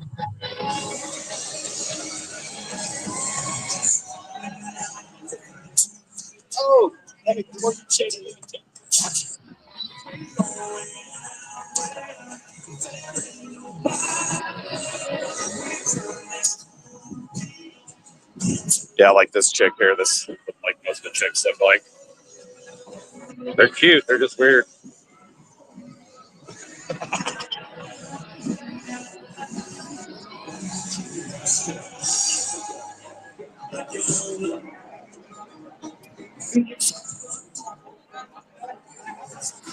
Ron, Donald, as much fun as this is, I apologize, but I got to run. I got some work, baby. All right, cool. Yeah. Cheers, guys. Have a good Donald, day. pleasure I to meet appreciate you, now in Donald. What's person. up, man? You know you always welcome back, bro. And yes, indeed. Unfortunately, I'm going to have to call you Herman Munster moving forward, just so you know. Well, now you guys know I exist, and I'm a him. Appreciate you hanging out with us, bro. Ain't that a day? But cheers, guys. Happy Memorial Day. Cheers. We'll Cheers, catch brother. up. Enjoy yourself, and you be safe out there, and your family be safe, man. Hope you guys have a wonderful time. I salute you, Donald. Jay, I also got to go, man. I appreciate it, man. We definitely gonna have to do this again another day, another time. And I mean, we'll probably see each other again next Sunday if we can do it. We'll see what happens. We'll talk. You know, me and you communicate, so we'll do what we got to do. Yeah, definitely. But I appreciate it. Out the pit, man. Get ready, bro. We're gonna need you to come in one day, bro. I appreciate you too, brother Ron. Yes, out the pit. We're gonna need you. We want to let you take your hiatus, but I'm gonna tell you right now, when I call you out, I don't want to hear no ifs, ands, or buts, because then I gotta talk to your lady, and they ain't gonna be pretty. And I ain't gonna talk to Bam Bam because Bam Bam keep getting his lights turned out. Yo, just in case, I'm gonna create a GoFundMe page for Bam Bam because Bam Bam needs better bulbs for his house and a much better grill in his house because the Temu stuff he keep buying keeps shutting off on him, so we can't let him keep getting that stuff. Out the pit, you can tell him I said that too. Oh man. I'm gonna start some mess with Bam Bam. That's it. That's it. We appreciate everybody, man. We really do, man. Listen, I appreciate the invite, brother Ron. I appreciate the invite. But Jay, we definitely got we gotta do. Oh man, but you guys, everybody appreciate y'all, man. Make sure y'all follow on each other's channel. I mean, it was an honor to see Donald, man. Yeah, it was. It was an honor to see him, man. I'm glad he came in, man. It felt good to see who he is. Now we know where the smoke comes from. We appreciate it. Out the pit, man. Love all y'all, man. Appreciate y'all. I mean, and like I always say, man, please, man, get a relationship with God. We can talk all the stuff we want to talk, man. But, you know, love God, love each other, man. That's the only thing we can do. Love God, love each other. That's and all we appreciate each other for what we bring to the table, man. And with that said, I'm gonna get up out of here. Jay, everybody in the live, please take care. Please take care. Please take care. Enjoy your holiday, and y'all have a wonderful, wonderful day. I'm gonna be out of here. Jay, you got any last words, bro? Please like, follow, subscribe, and share our channels so we can continue having a lot of fun and bringing more people into the circle so that way we all can have fun at the end of the day. Donald, once again, cheers to you. Appreciate you. Queen, appreciate you in many, many ways. Out the pit. I'll be looking out for you. Bring that fire, baby, because I need that fire. I want to actually have a lot of fun. You know, you already know I want to have a lot of fun. Tell Bam Bam the same thing. I want to have a lot of fun. I know you guys got that energy the same way I do. I may start off slow. I'm an old man. I'm going to start off slow, but I get going. Don't be waiting. I'm going to surpass you. With that being said, Brother Ron, it's always a pleasure. Thank you for allowing me to join your channel and be part of this. I look forward to everything that we do. That's it. We're going to continue this on, bro. Everybody out there, y'all have a wonderful time. And like I always say, peace.